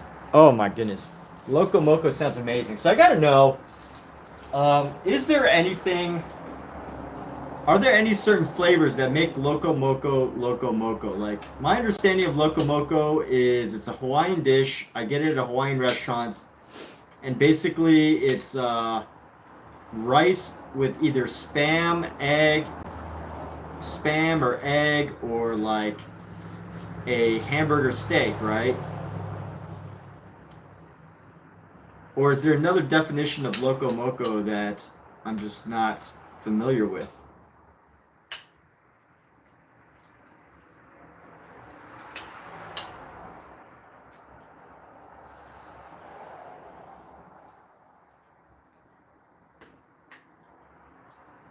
But yes, Loco Moco is such a great dish. That'll fill you up. My goodness.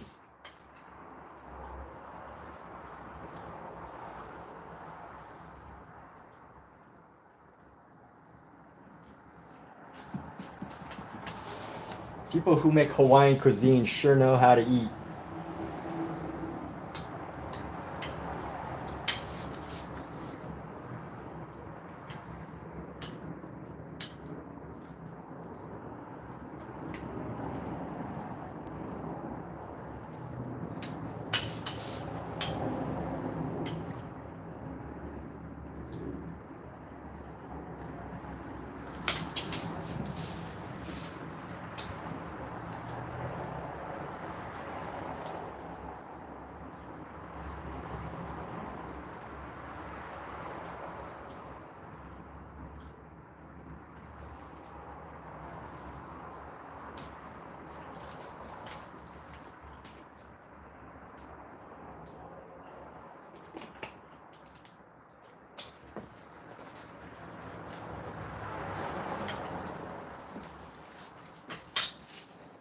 You do hamburger with rice. I gotta do that. Hamburger, rice, the gravy. Yeah, I guess the gravy would be hard to get. I don't know how to make gravy. I have a couple of hamburger patties that you just made me think I would love to turn those hamburger patties with rice and a fried egg tomorrow, but I don't know how I would make the gravy. Kat, do you know how to make a gravy pretty easily? Yes, but you have to have something to start it with. Huh? You have to have something to stir it with? Start it Oh, like what? like a roast or a turkey. You have to cook something and then you use the drippings from the meat to make the gravy. Oh, so you can't just order it store made or something? I guess you could find it in the deli or something. Or get one of those packages of artificial Mom grew up in ingredients. Hawaii. Go visit grandparents. Ask somebody on your... First introduced to their awesome foods. Google Loco Moco gravy. So there's recipes, but is there like an easy recipe? Like I don't mind, putting the effort to like make stuff, but I'm more of like a, kind of dump everything together kind of guy. Like I do well with like stir fry, Like I can take food and meats and like put them all together and like figure out the flavors just by adding seasonings. But I'm not good at like, or I have really little interest in like letting a food simmer and letting the foods evaporate into the juices of the sauces and then letting that marinate for hours and then stirring that in. I don't really have interest in that. But pretty easy. All right. Well, if you say it's easy, I'll look up Loco Moco gravy.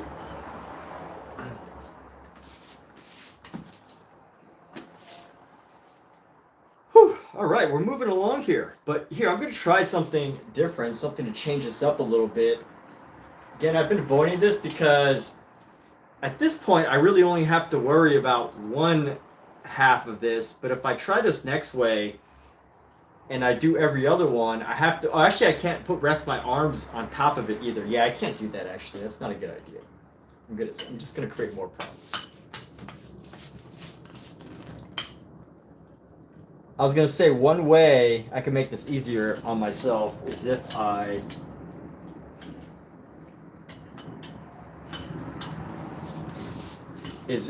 like skip each line and I can just paint really quickly across. But I feel like that's just going to create more issues that I don't really want. Because not only am I going to have to worry about the top and the bottom when I start to paint it, but then also I don't have anywhere to rest my hand, which is really helpful. But I can do stir fry and I can do the gravy for Loco Moco. I feel like how you're going about it is the safest route. Yeah. Thanks. Yeah, it definitely feels that way. I'm trying to find shortcuts. But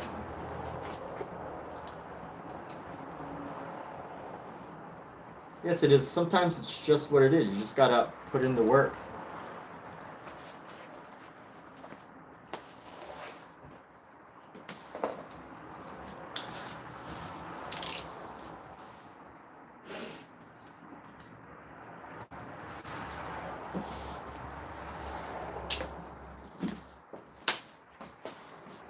So Mark, is your wife an artist too? Does she participate in the arts in any way?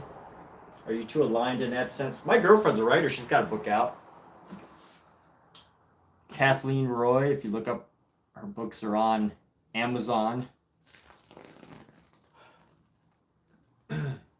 Now, I will say it is, they are adult novels, so I would not recommend it to everybody. Actually, I wouldn't recommend it to a wide range of people because it's very, very, very specific. It is an LGBTQIA erotica novel that has a very interesting setting. But if you look her up, Kathleen Roy, as an LGBTQ author on Amazon, you can find her if you're curious.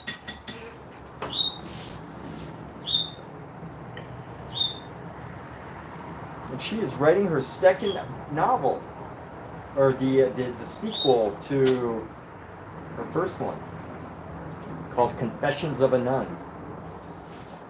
This one's called A Nun in Paris. What's it called? A Nun in Paris. A Nun in Paris. Wow. So she's got her second book coming out titled A Nun in Paris. She's such a great writer. Thank you.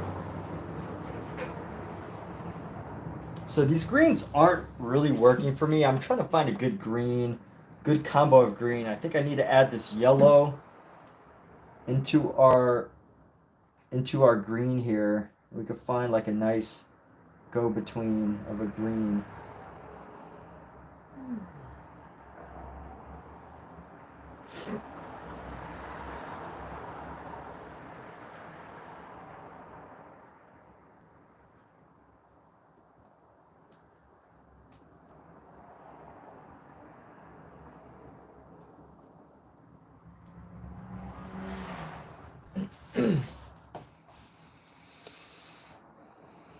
She does social media? Like your wife is a social media and TikTok artist? They make content? That's cool. I didn't know that.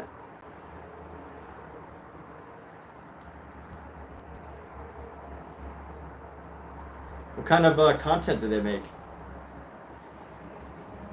What does your wife make?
Alex, what's going on, dude? How have you been in the past 13 hours? It's felt like ages. But I guess it's only about 13 hours, right?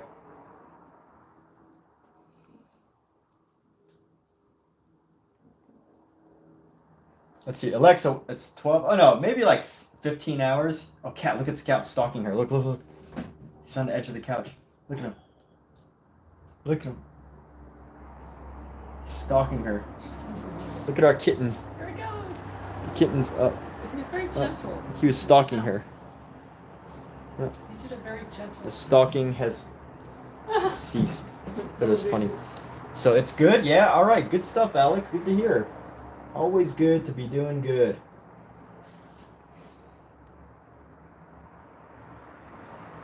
Have any interesting... The cat looks cool. Thank you, thank you. It's in progress.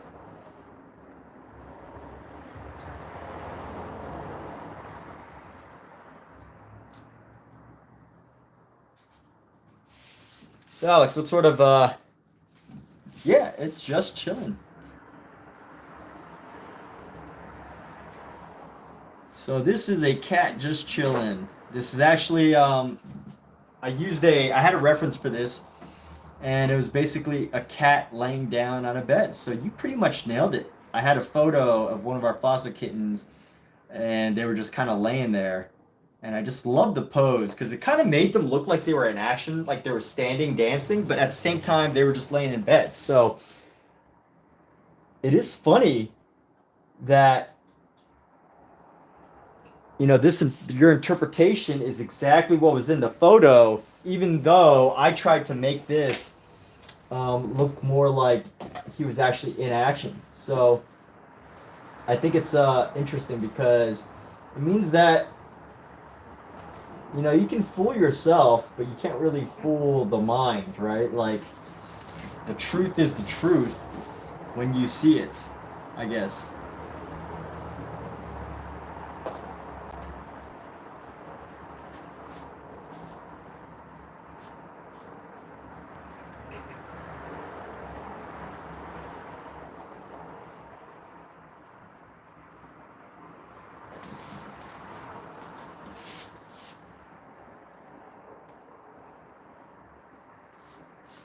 Yeah, this cat was just laying in bed. So.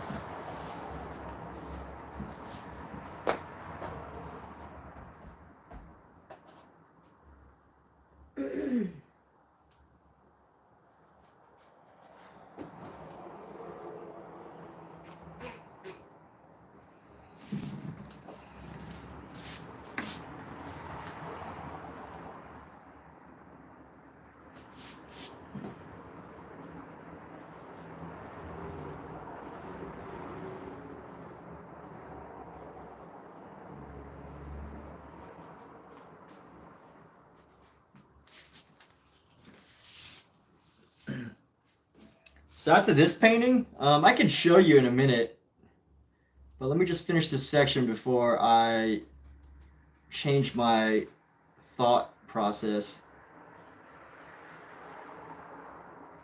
I have a couple paintings I want to do.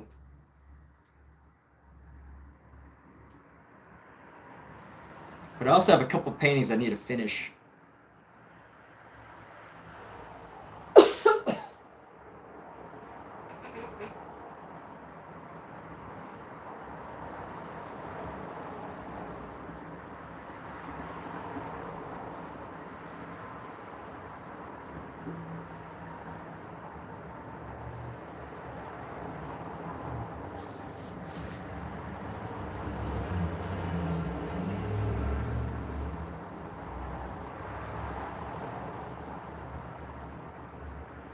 Yeah, if you give me like 3 minutes, I can actually show you.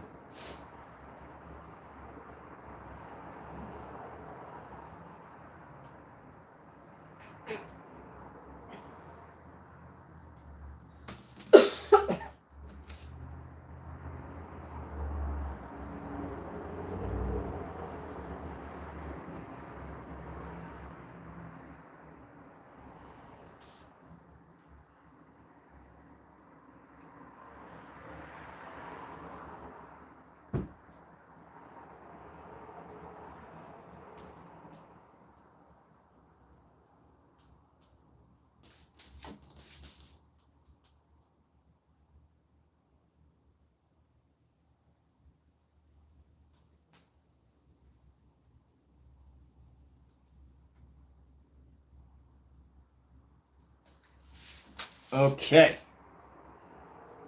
And that is that. That is these sections. Let me add a bit more paint into this area right here.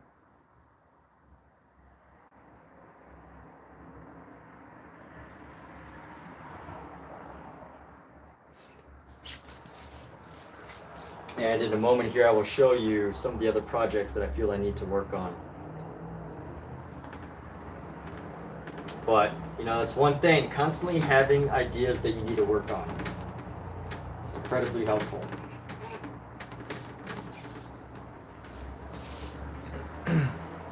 Yeah, I've been working on this for quite a while. You know, I wouldn't say a long time, but it's been a couple live streams. And you know, the thing about this is, it's not like it's not like it takes a long time because it's challenging. It's not like it takes a long time because there's like a lot of stuff going on. I mean, there's a lot of stuff going on, but it's the, I guess this idea of accuracy between each line that needs to happen.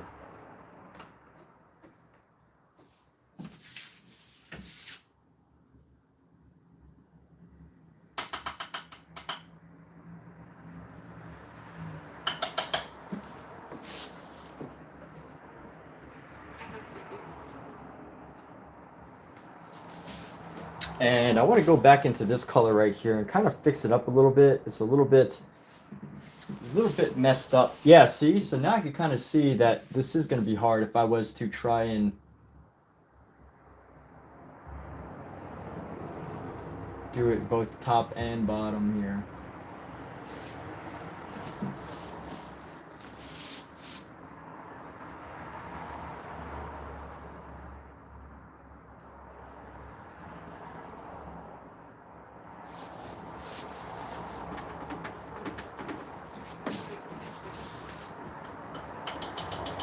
So it's Corey. I'm gonna take a pause real quick and show you this other painting that we'll be working on after this. Hey Kat, can you help me grab this painting please right here? Right here. I know, I have to get up. Well, you were looking over there, so I was looking to see what Okay, I was okay. banging into. Just letting you know. Move the chair. This one? Yeah. Move the chair any further. So this is the other painting I'm going to be working on. Right after I'm done with this, I'm going to be moving back to this piece. And it's basically like a painting that's a collage of a bunch of different things. But yes, one thing I'm really happy about this is the textures and the designs that kind of appear. And we're going to keep working with that and just expand on this style, this painting.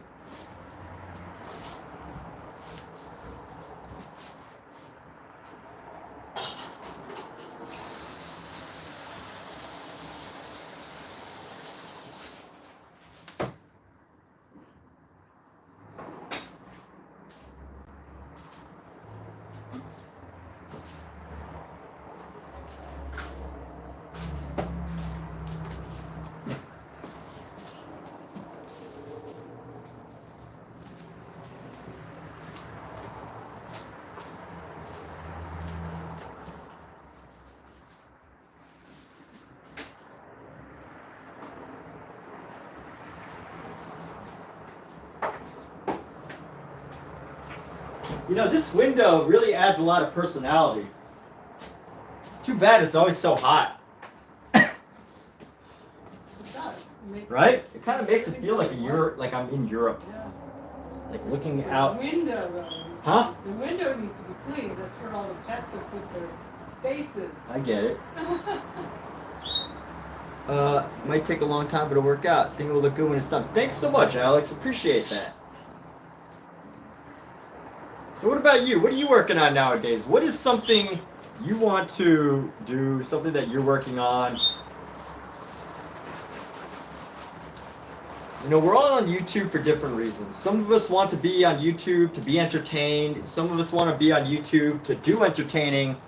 Some of us are on YouTube to build a business. And some of us are on YouTube to learn how to build a business. Some people are on YouTube for learning how to cook. Some people are on YouTube just to, you know, fill some time in between their lunch break and their work. So what brings you here? Is there, you know, are you here because there's something that you're looking to do, to learn? Is there some idea that you'd like to have. I'm gonna switch my brush up. Getting bored of using the same brush. Yes, I get bored of using brushes. I feel like it's nice to switch it up every once in a while. You're working on drawing an elephant. Fantastic. So what kind of elephant are you working on drawing? And I know that sounds kind of silly, like, you know, there's only one type of elephant really, right? But there's a lot of ways to draw an elephant. Wouldn't you agree, or how do you feel about that statement? I saw this great artist today, the other day. I want to pull up one of his videos. I believe his Rossignoli. He's a caricature artist. But let me see if I can find his Instagram and share it.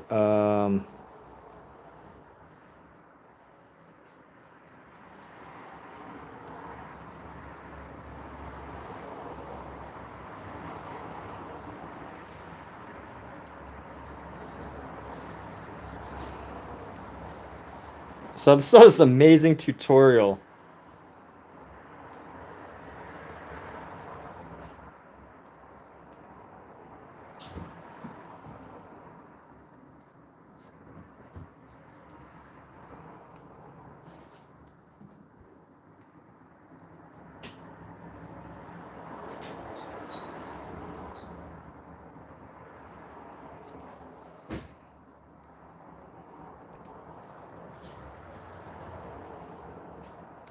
So this page is Louis Rossignol.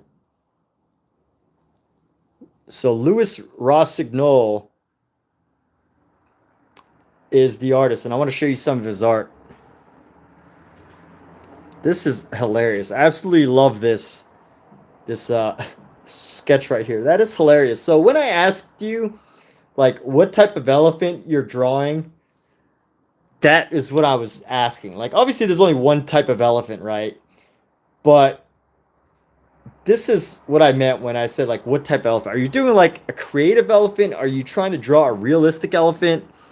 Are you trying to draw, like, this is his style of art here. I don't know if you could see his channel, but this is his style of art. Very abstract, very creative. Like, I find these pieces absolutely incredibly brilliant.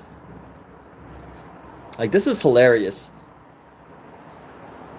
This is Sesame Street. I think it's hilarious.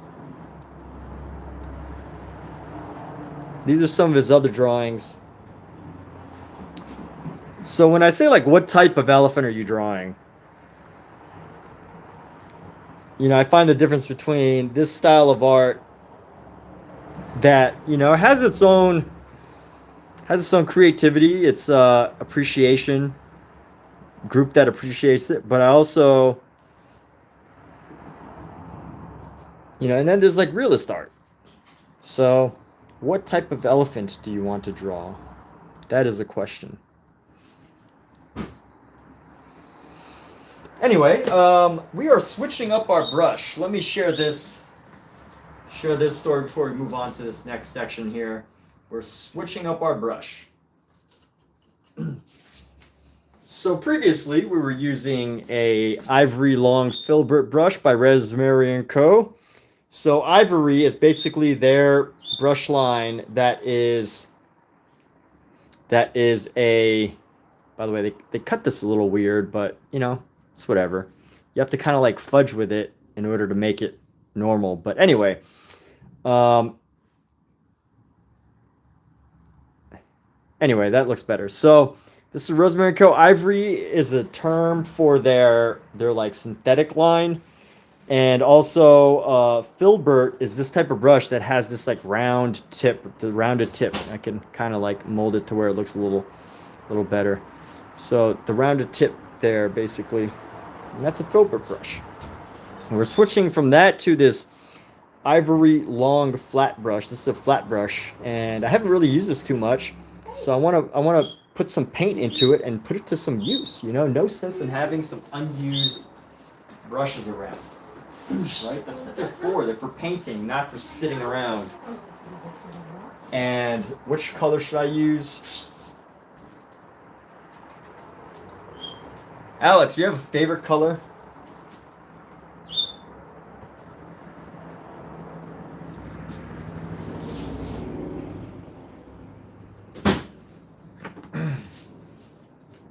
sure. You have a favorite color or a color that you like to wear?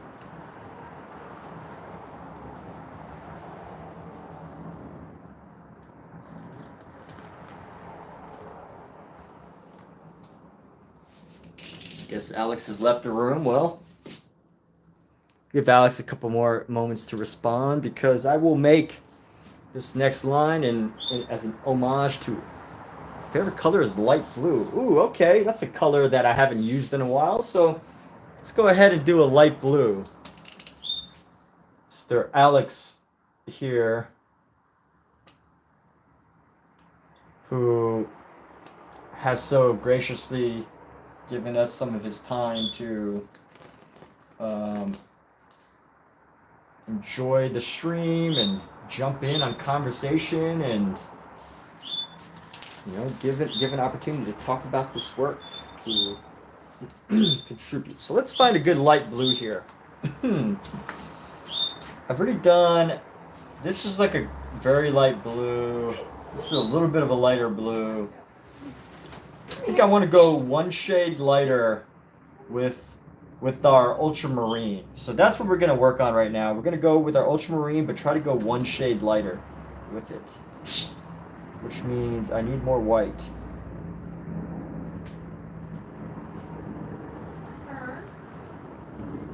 These kittens were chewing on my.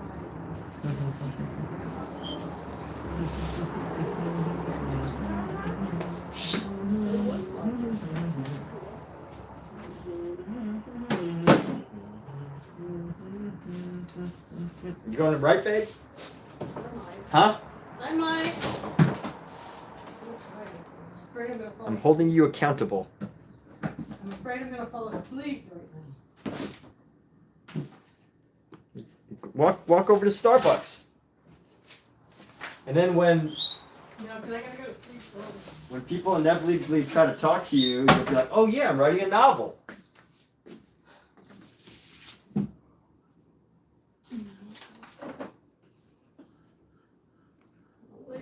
All right, so we're gonna do a very light blue here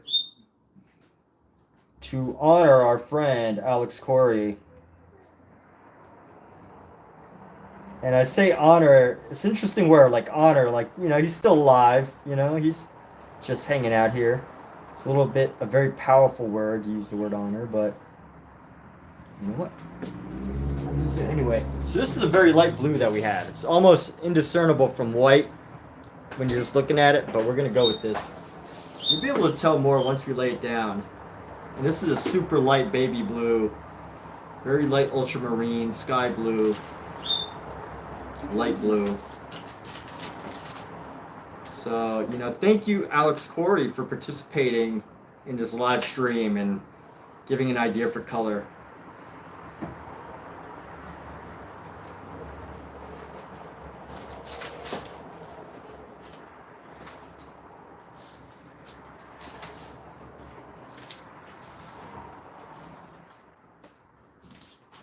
It is said that Andy Warhol would constantly ask for ideas from people. In fact, that's how he came up with the idea for his Campbell's soup tomato cans, is because he was talking to people and they were like, "Hey, why don't you paint a Campbell's soup tomato can or something?" I think that's how the story goes. And of course, as an artist, you have to decide what opinions or ideas from other people you want to take, and what ideas just totally don't work with what you're trying to do. And I think light blue was the perfect color for this section because I hadn't used the light blue in a while.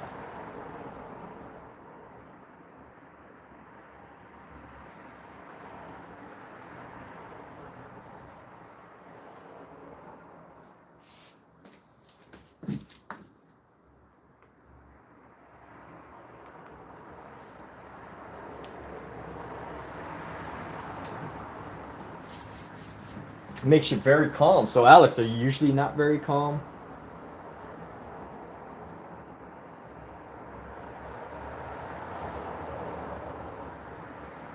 I mean, it definitely can be hard to chill nowadays with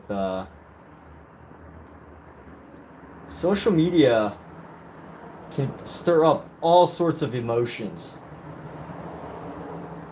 All sorts of crazy emotions just getting stirred up because, you know, that's what gets people to watch, unfortunately. You know, when I draw or paint, I realize that, hey, tonight's the Emmys. I'm competing with the Emmys for views tonight. Now, I know I'm not going to beat the Emmys for views, of course, but at the same time, you kind of got to like consider like what's out there. What are other people watching? And I think the things people like to watch aren't the things that are calming usually, right? Like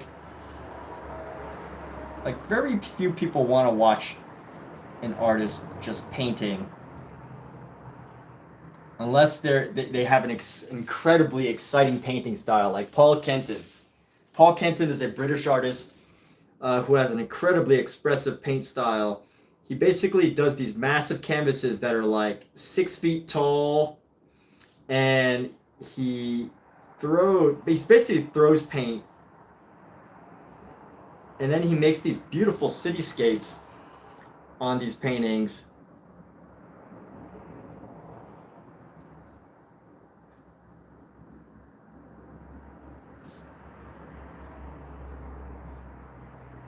But hey, Alex, I'm glad that I can help you find calm in your day. I think that is a positive thing. And here we are, just adding blue here to represent calmness in any situation. Life can be stressful. And you know what? Yes, there are things that sometimes we have to do. We have to actively, you know, if we allow our lives to dictate our emotions for us, then ultimately we'll never be in control of our emotions. So sometimes if you can find the things that help you manage those emotions, if you know what those things are, it can be very powerful to mental health. I am very big on mental health. I think it is a very important thing. And I think it's harder to recognize now more than ever when, you know, is a good time to find mental health services, or if you even need it, you know?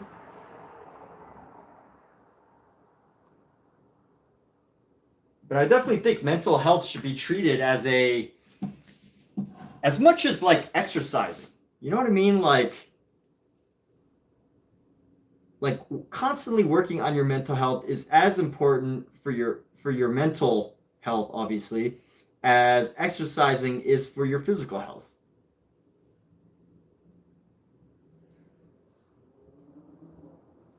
Exercising has been known to prevent all sorts of things, and, you know, helps to reduce stress. And at the same time, you have to help protect your mind from stress, because you know what? Stress is incredibly silent problem.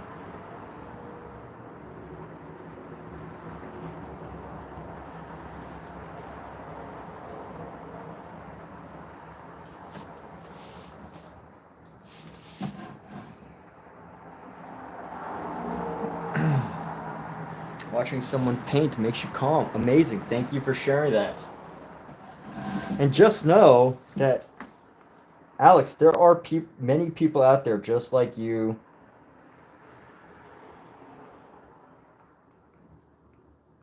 that are going through challenging times, that you know, they just want to use and find some calmness however they can.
You know what, Alex? Like, you don't have to know why this calms you down. Like, sometimes things just affect you in a certain way, and you know what? Trying to come up with the reason, it doesn't really matter. Like, you know, if watching painting calms you, is the why really that important? You just know it does. I mean, it's important as far as, you know, knowing how it keeps you from being stressed out. Like, that's important, right? You have to know how to relax yourself in a variety of situations, but at the end of the day, um, knowing why it calms you, it's not the important answer, right? You just have to know that it does, and allow that to be a guide for you.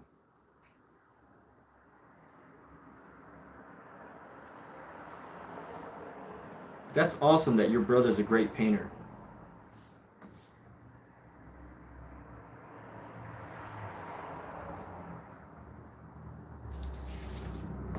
So you agree watching people create art is how you relax and wind down even more so? I'm also creating art. Danny, what's going on?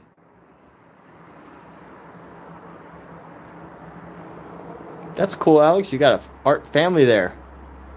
So Danny, you making anything new? Any new pieces that you're open to talking about?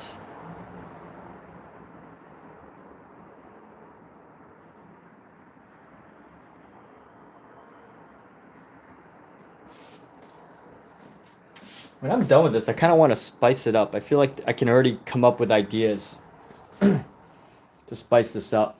And I find that this blue kind of feels almost gray, but we're gonna stick with this for now. And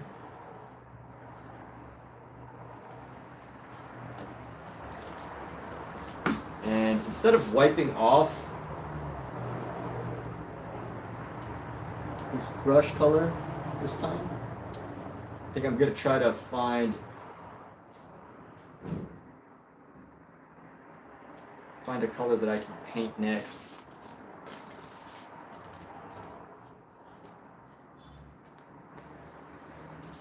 So Danny, I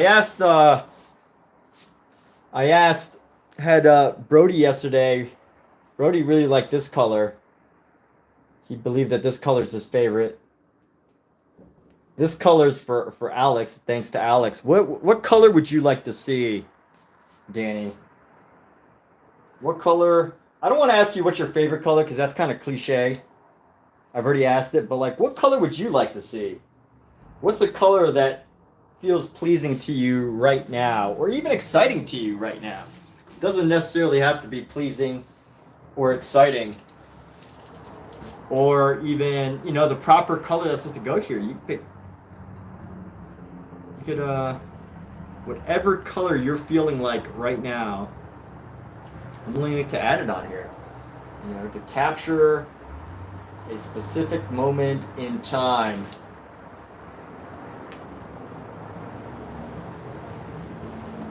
Capture this specific moment in time.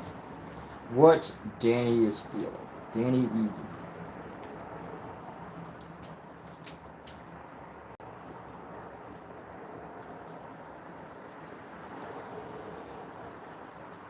Okay. So you want purple, okay.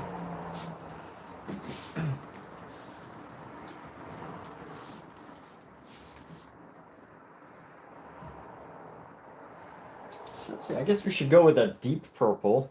We'll go with a deep purple here. Got a lot of this white. I'll put in more of this blue here.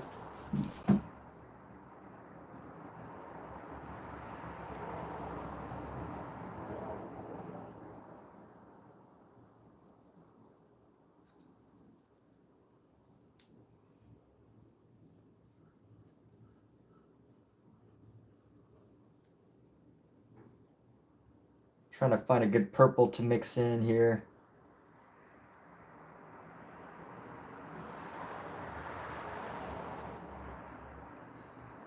No, that just ended up being gray. Actually, this is kind of purple. Let's see.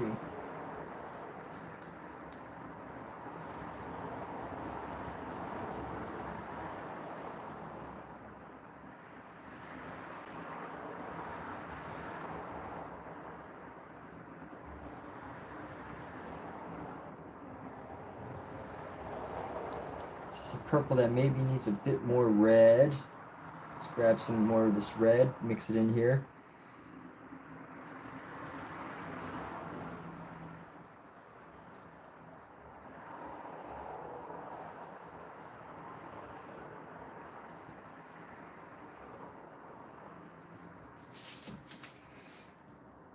I think that's a... If I want to do a royal purple, I might have to go with a little bit more blue. And pick up some more of this, some of this blue here. I'm using a lot of paint right here to find this just the right purple.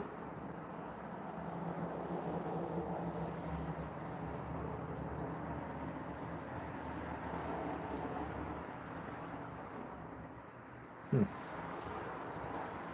think that's...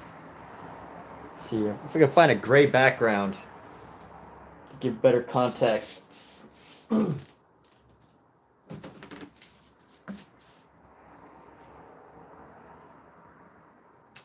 Guess a somewhat neutral background. I would say that's like a purple, right?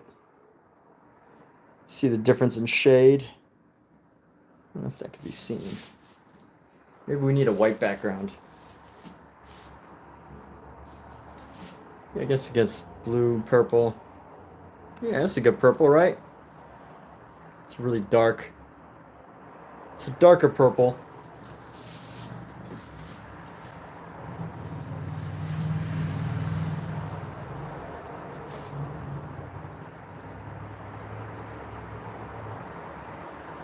I'll go with that. It's really deep value purple.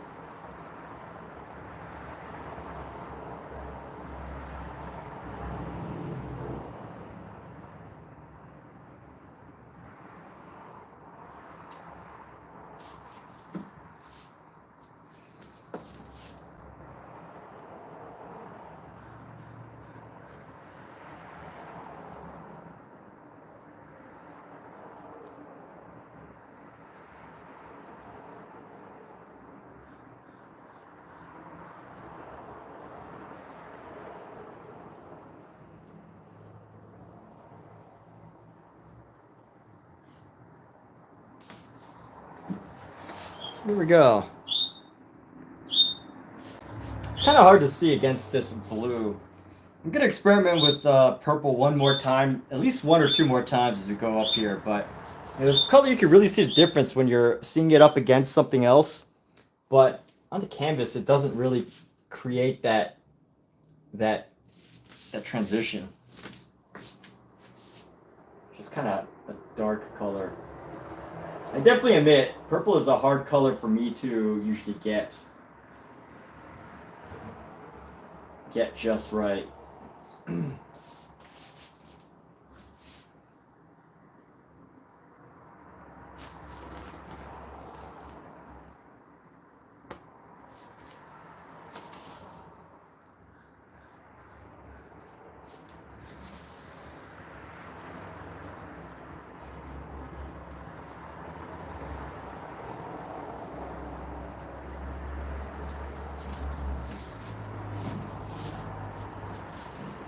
You're very curious about how much paint I use on just one paint. Oof. For this specifically, yeah, I don't know. Kind of, I've lost track. I mean, it depends. Like a lot of my smaller paintings used a lot less paint, obviously. But you know, some of my medium-sized paintings, very experimental, very expressive. I use a lot of paint, and then some other paintings use a lot less paint, or a lot less. So it definitely depends, but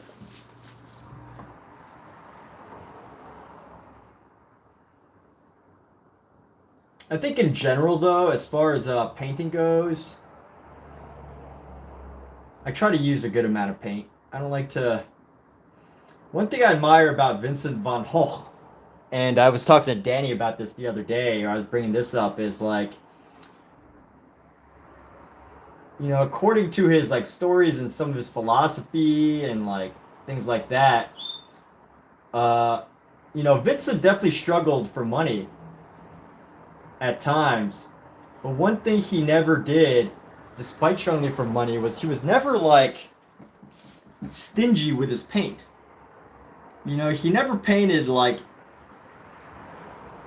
you know, it was his last tube of paint. He did paint as if it would possibly be like the painting that would define him as an artist.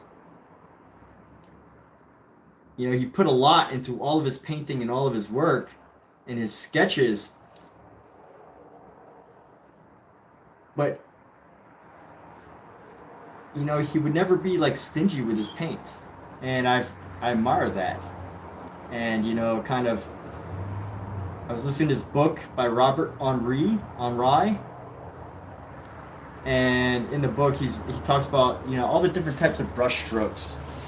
You know, you have a lazy brush stroke, you have a brilliant brush stroke, you have strokes of genius, you have all these different types of strokes, you have confident brush strokes, you have expressive brush strokes, and he like listed them. He's like, the worst kind of brush stroke you can make is a I don't remember the exact words, like a frugal one, or like a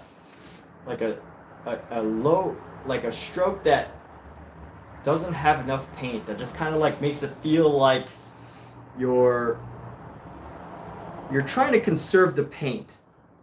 And you could kind of see that in a lot of people's artworks, that especially newer artists who, you know, don't necessarily know if they want to be a painter or whatever, can really see this be in their art. Like, you know, they'll have a lot of like unfinished paintings, or yeah, I mean, a lot of my new works, I kind of was stingy with paint as well, because I just was, I don't know, just didn't really know how to use paint.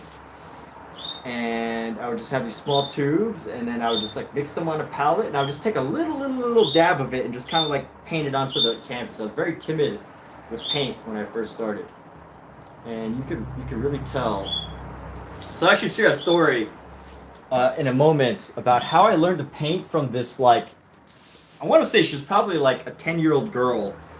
I'll share with you in a moment with an example, because I was out in a park painting, and this family came up to me. I was painting in a park. It was one of my earlier paintings, and I was painting a scene when this family came up to me. One of them, it was a father, and then a young girl. I want to say she was maybe like 14 years old, and then her with her cousin, who was another girl who was maybe like 10 or 11 years old. And they came up to me. Let me find the painting first before I keep talking.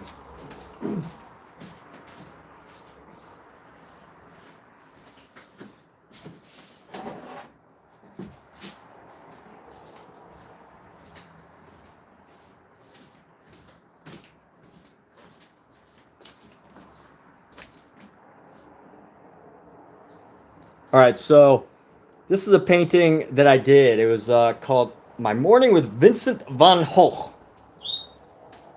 And basically I was inspired to go paint at the park and kind of imagine like Vincent van Gogh painting at the park. And I was painting him. And I want to say, I think this little girl was a genius, because she didn't speak English, but it's almost like she knew what I was trying to do. Like, she read my mind. It's like she recognized who he was. And anyways, I didn't tell her anything, but this, again, the father came up to me. He was with his daughter, and his daughter was with her cousin.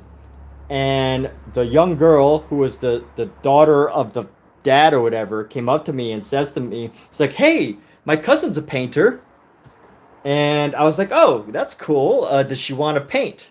So, but her cousin didn't speak English, which that's not really important as far as the fact of why I was talking to her cousin rather than the actual girl painter herself. So I had this painting, and she came up to me, and I was like, "Oh, does she want to paint?" So she talked to her cousin, and her cousin picked up a brush and started painting. And I walked away. You know, I was away for like 3 minutes, you know, just a few minutes, let her paint, do her thing. I don't want to look over her shoulder. I don't really care what she did. And when I came back, all right, so look at this painting, and can you tell which part was painted differently than all the other parts?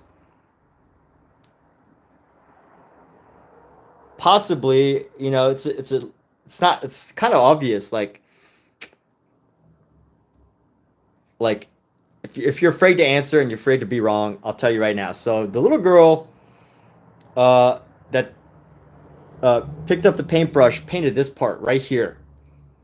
And the whole time, this was before I really understood impasto. The whole time, I thought this was impasto, right? You could tell that there's not much texture. It doesn't come off the paint. And it's very thin. You can kind of see through almost all of it. There's a lot of space unfilled. And, you know, you can see what I was going for. But somehow, I feel like this little girl knew that even though I didn't say anything to her, that I was attempting to paint Vincent sitting in a park because there's nobody actually sitting there. So she had to figure something. She's like, what is this guy seeing? He's imagining some orange-haired dude with a yellow hat sitting in a park painting. What could he possibly be painting? So I think she deduced that. And she deduced that I was probably trying to imitate an impressionist, which I was doing a poor job of. Maybe I was doing a great job. I don't know. But she left these marks, and you could really tell instantly that she was not afraid to use color. She was not afraid to paint with a dense amount of paint. And it was in that moment I was like, holy crap. That is what I've been trying to figure out, how to do something like this.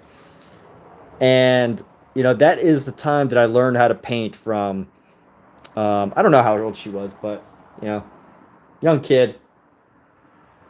And, yeah, so I learned this technique. I kind of, ever since then, I've aimed to use much thicker amounts of paint on my brush because this is like so bold, so confident.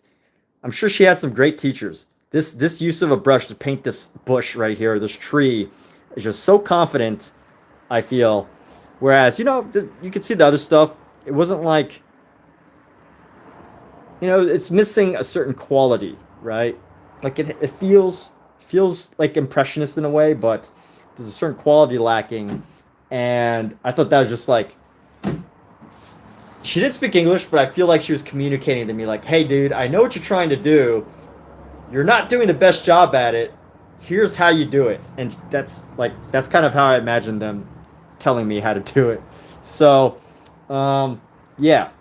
And ever since then, I've started to experiment with thicker and thicker ways of painting until, you know, I kind of found my way a little bit, but still, yeah, I don't know. I think if maybe like I'm over interpreting, but if she was a painter and if she was able to make these kinds of marks, I feel like she knew. But anyway, after that, she painted that. I feel like she wanted to stay way longer, but actually her dad or the father pulled them away, and I went on with my day. So there's a wedding going on in the park, so I don't know if y'all can see this, but whoever was there, their wedding was captured here in this painting, even though, you know, it's not very big, but yeah, fun little project, fun day, and amazing. You can learn a lot from all sorts of people if you're open to it.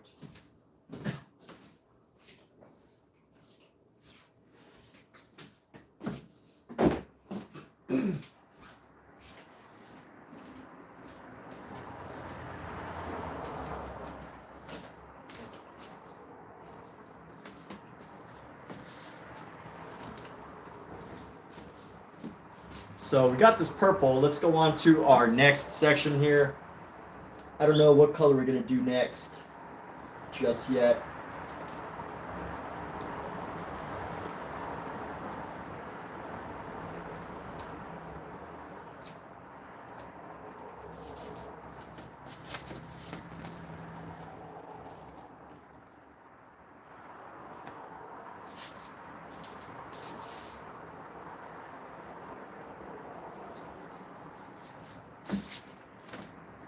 But one line at a time, like eating an elephant. One line at a time.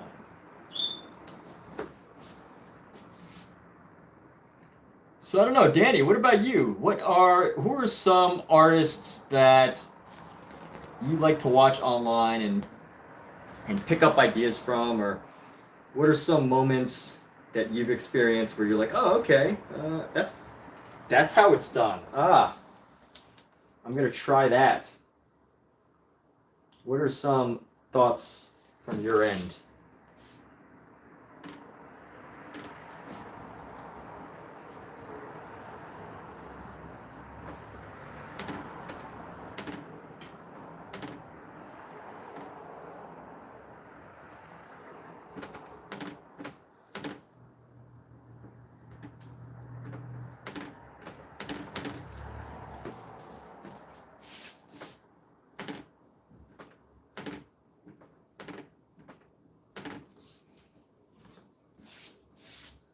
All right, we're on this next section now.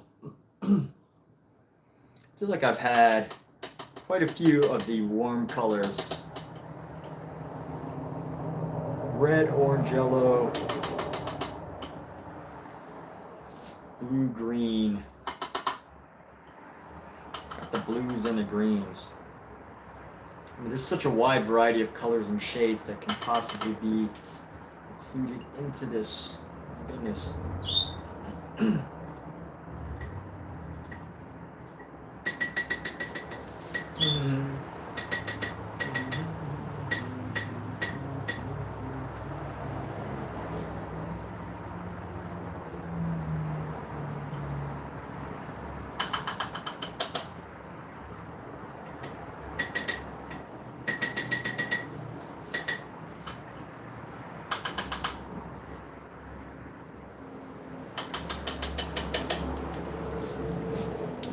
So cleaning off this brush, and here we go.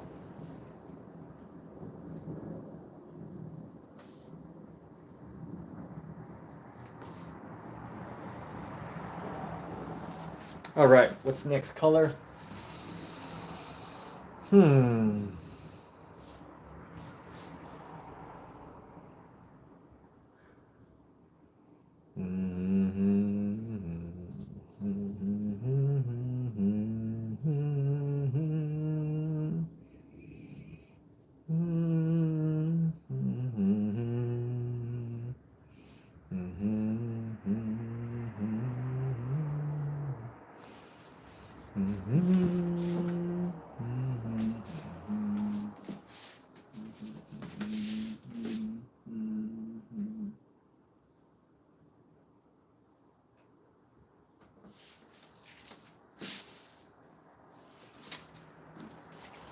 All right, so let's go with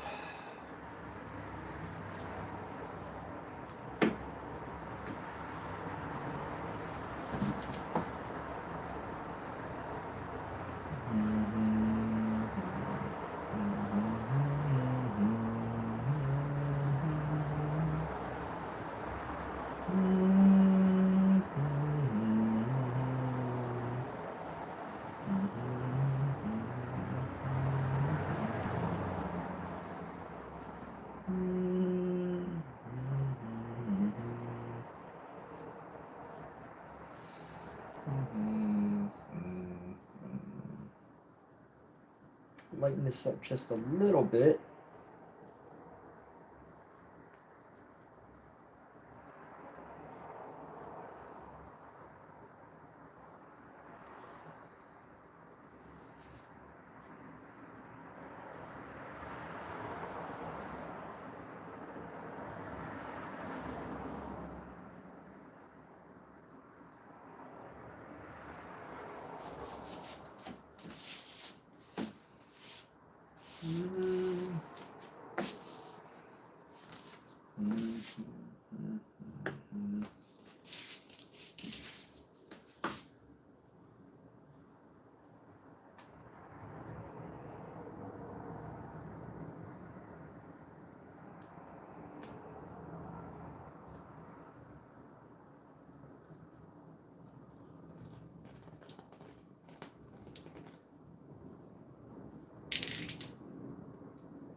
Okay. Into this next section.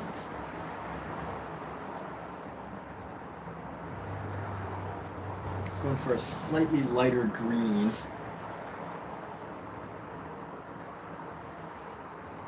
Yes, this is just the right amount of green, the right amount of dark green. Not quite olive, dark olive, but like also not quite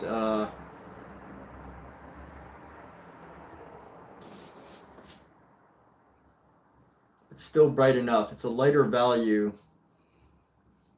of what we had.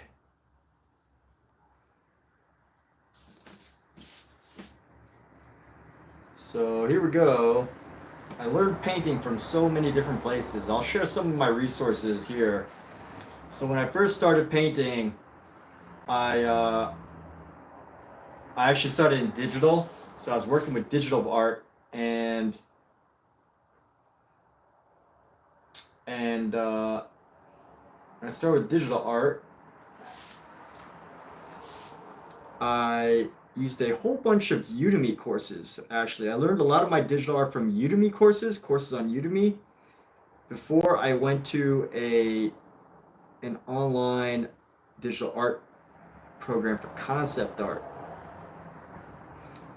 And as I was doing that, I learned a lot about finding resources and all the amazing ways you can like learn to paint through online programs. And one of my favorite programs, aside from having these hands-on mentors at my online concept art school, was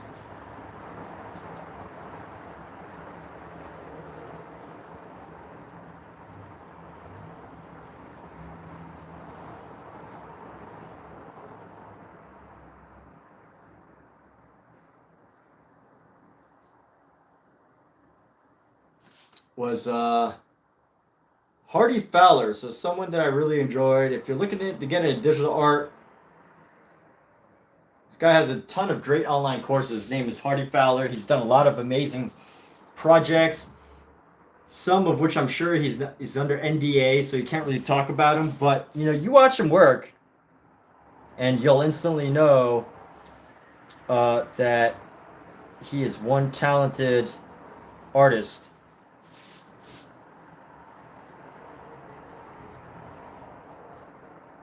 Just does these amazing works. And you know, it's funny, he uses these counterintuitive colors in order to help create and build up texture and design for all of his characters and models and things like that. And it's pretty amazing to see.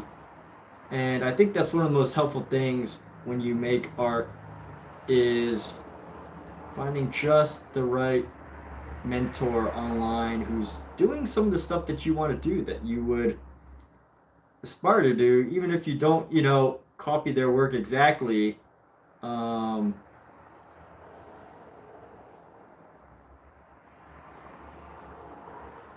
obviously the most flattering thing you could do is do an homage to them and try to copy something they did, but at the same time,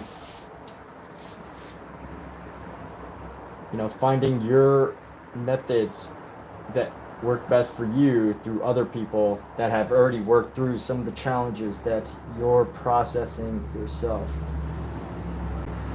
That could be incredibly powerful. Just knowing what challenges you and finding the answer to that. Finding the answers.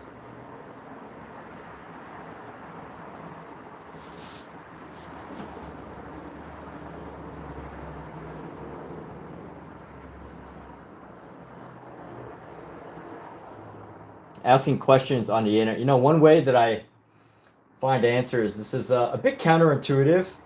It's very difficult to do this because of fear. But I actually go on these like groups on Facebook, and it's called the Rude Artist Group.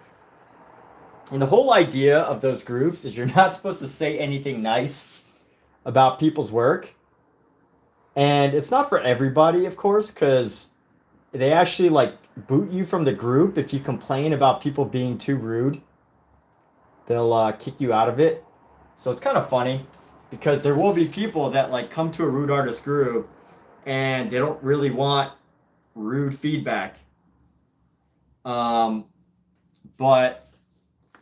I find myself on those groups because it is some of the rude people that can give you some of the most interesting feedback. And you know what? Like, technique, right? Like, there's no one technique that's going to make any artist that fits all. There's no one size technique that fits everybody, right? We've all got different personalities, different ways of doing things, and different styles that we admire. But it is kind of cool to sometimes hear of ideas from both knowledgeable people and some of those people that are in those groups, like they have like no sense in giving feedback because they haven't shared a single painting themselves, so they might not even be artists. They're just there to like talk crap. So you got to be aware of that. But sometimes even when people who don't know about art try to talk about your work and give you rude feedback, it's kind of interesting. You never know what ideas you might find. And sometimes, if anyone ever leaves you a comment like, oh, that's great. Oh, that's cool. Oh, that's neat. Or they just give you like a sign of fire, on Instagram, a fire emoji to like show how great your work is. They just show like firework, It's kind of hard to really learn and transform and come up with ideas that way. But if you can go to groups to seek feedback and people are free and feel free to say something that might be potentially upsetting to the person who doesn't seek it, you can find a lot of really interesting answers. There's a lot of talented people in those groups, even if their art might just be okay themselves. Do your research, know who you're listening to, and you got to make your judgments. So always be conscious that of who you're listening to. Take opinions, a wide range of opinions, get a wide range of ideas, but always be conscious. Don't let in those groups that I'm kind of just talking about right now, there's a lot of people who don't know what they're talking about, and you know what? Even then, I have to like do my research, right? I have to look into their profiles. I have to see if they've even ever posted any artwork whatsoever, or if they're even involved in art, or if they're just on a group just to kind of like say random stuff. That's important too, just being aware of who's out there, sharing information, trying to give their opinions. And you could find some amazing opinions from people who know nothing about art, or people who say they know nothing about art. When, even the expert opinions, the people that sound knowledgeable technically, they might have the least helpful advice. So you can find brilliant ideas. Like I was on the page, and she was like, one person was like, yo, your kitten kind of looks like a monkey, and the other kitten looks like it has a human face. And in my head, I'm like, wow, that's really smart, painting animals with like human-like faces. That could definitely be a thing. And that all came from a goofy, rude feedback, a rude criticism.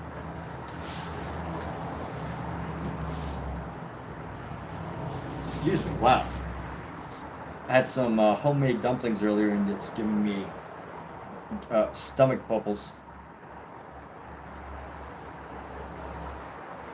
But it is a group I recommend if you're, into art or you want to learn painting and you're looking for some good feedback. Now, I think the best feedback, most people won't waste their time with the majority of artwork there, because a lot of the artists there are kind of like not that great. And I do believe that there is good art and there's bad art, And there's some low effort art that's brilliant, and there's some low effort art that is absolutely garbage. And I definitely also appreciate the idea that sometimes good marketing can help raise bad art. But in general, there's some really bad works and there's some really good works and everything in between. And when you go online, there's like so many people that love talking about art and painting and stuff that if you're looking for good feedback, good ideas, it's important to know who you're listening to.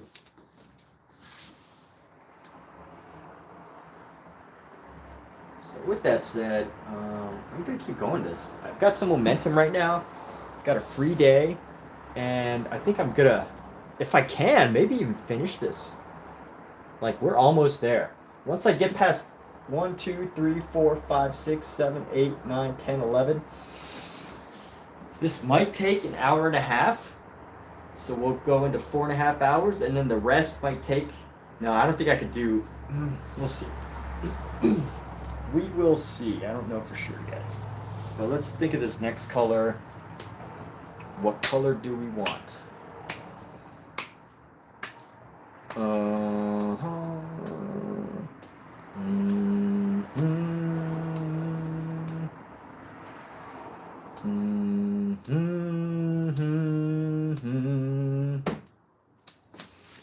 Some music.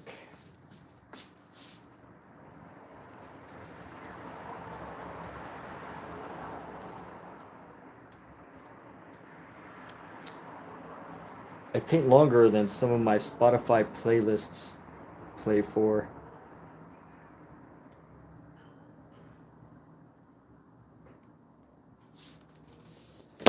So let's go. You get a little bit of black.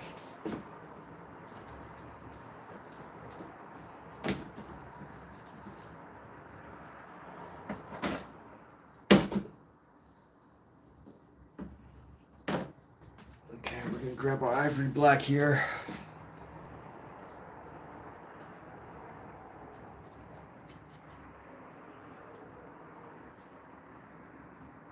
Now I'm gonna do a line here. Do this next line, and we're gonna take a brief lunch break, and then we'll come back after that with a totally separate stream. I'm not gonna sign off. All right, we'll sign off the stream, but we'll be back for the next one separately.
So this color is just a little bit of a black mixed with some ultramarine blue.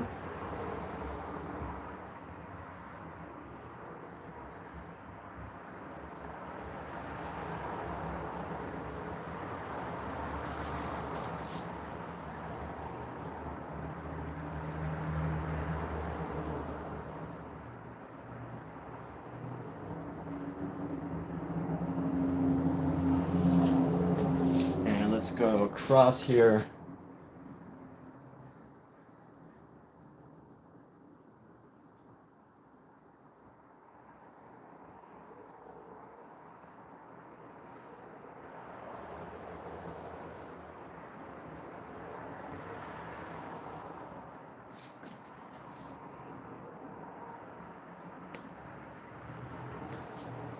And let's go like this.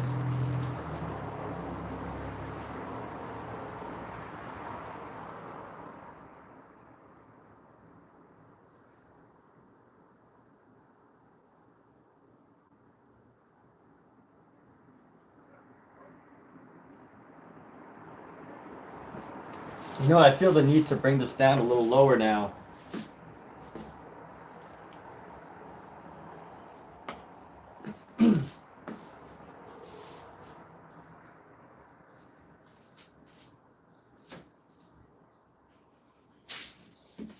Putting my brush down.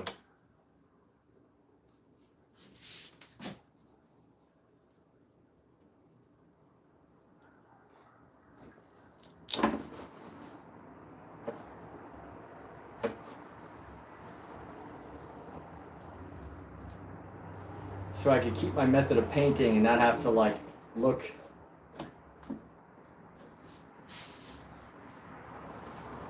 Kind of keep painting at a similar level, makes it easier.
Okay, so we're done with that part, and we're gonna take a little break. We're gonna come back in a bit, but I'm gonna sign off for now. We're gonna come back with our next part of the painting. This is gonna be part like 7 or part 5, I don't know, but need a little break right now.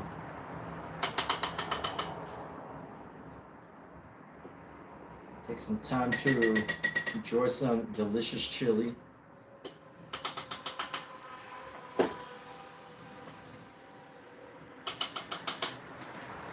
Brush, let's get paint off.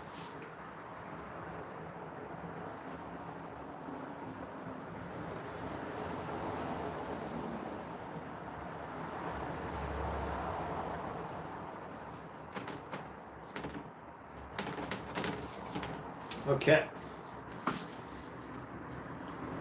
So we'll be back here in a bit. Gonna pop off these gloves and looking forward to seeing you all again in a few moments. Take care, everybody.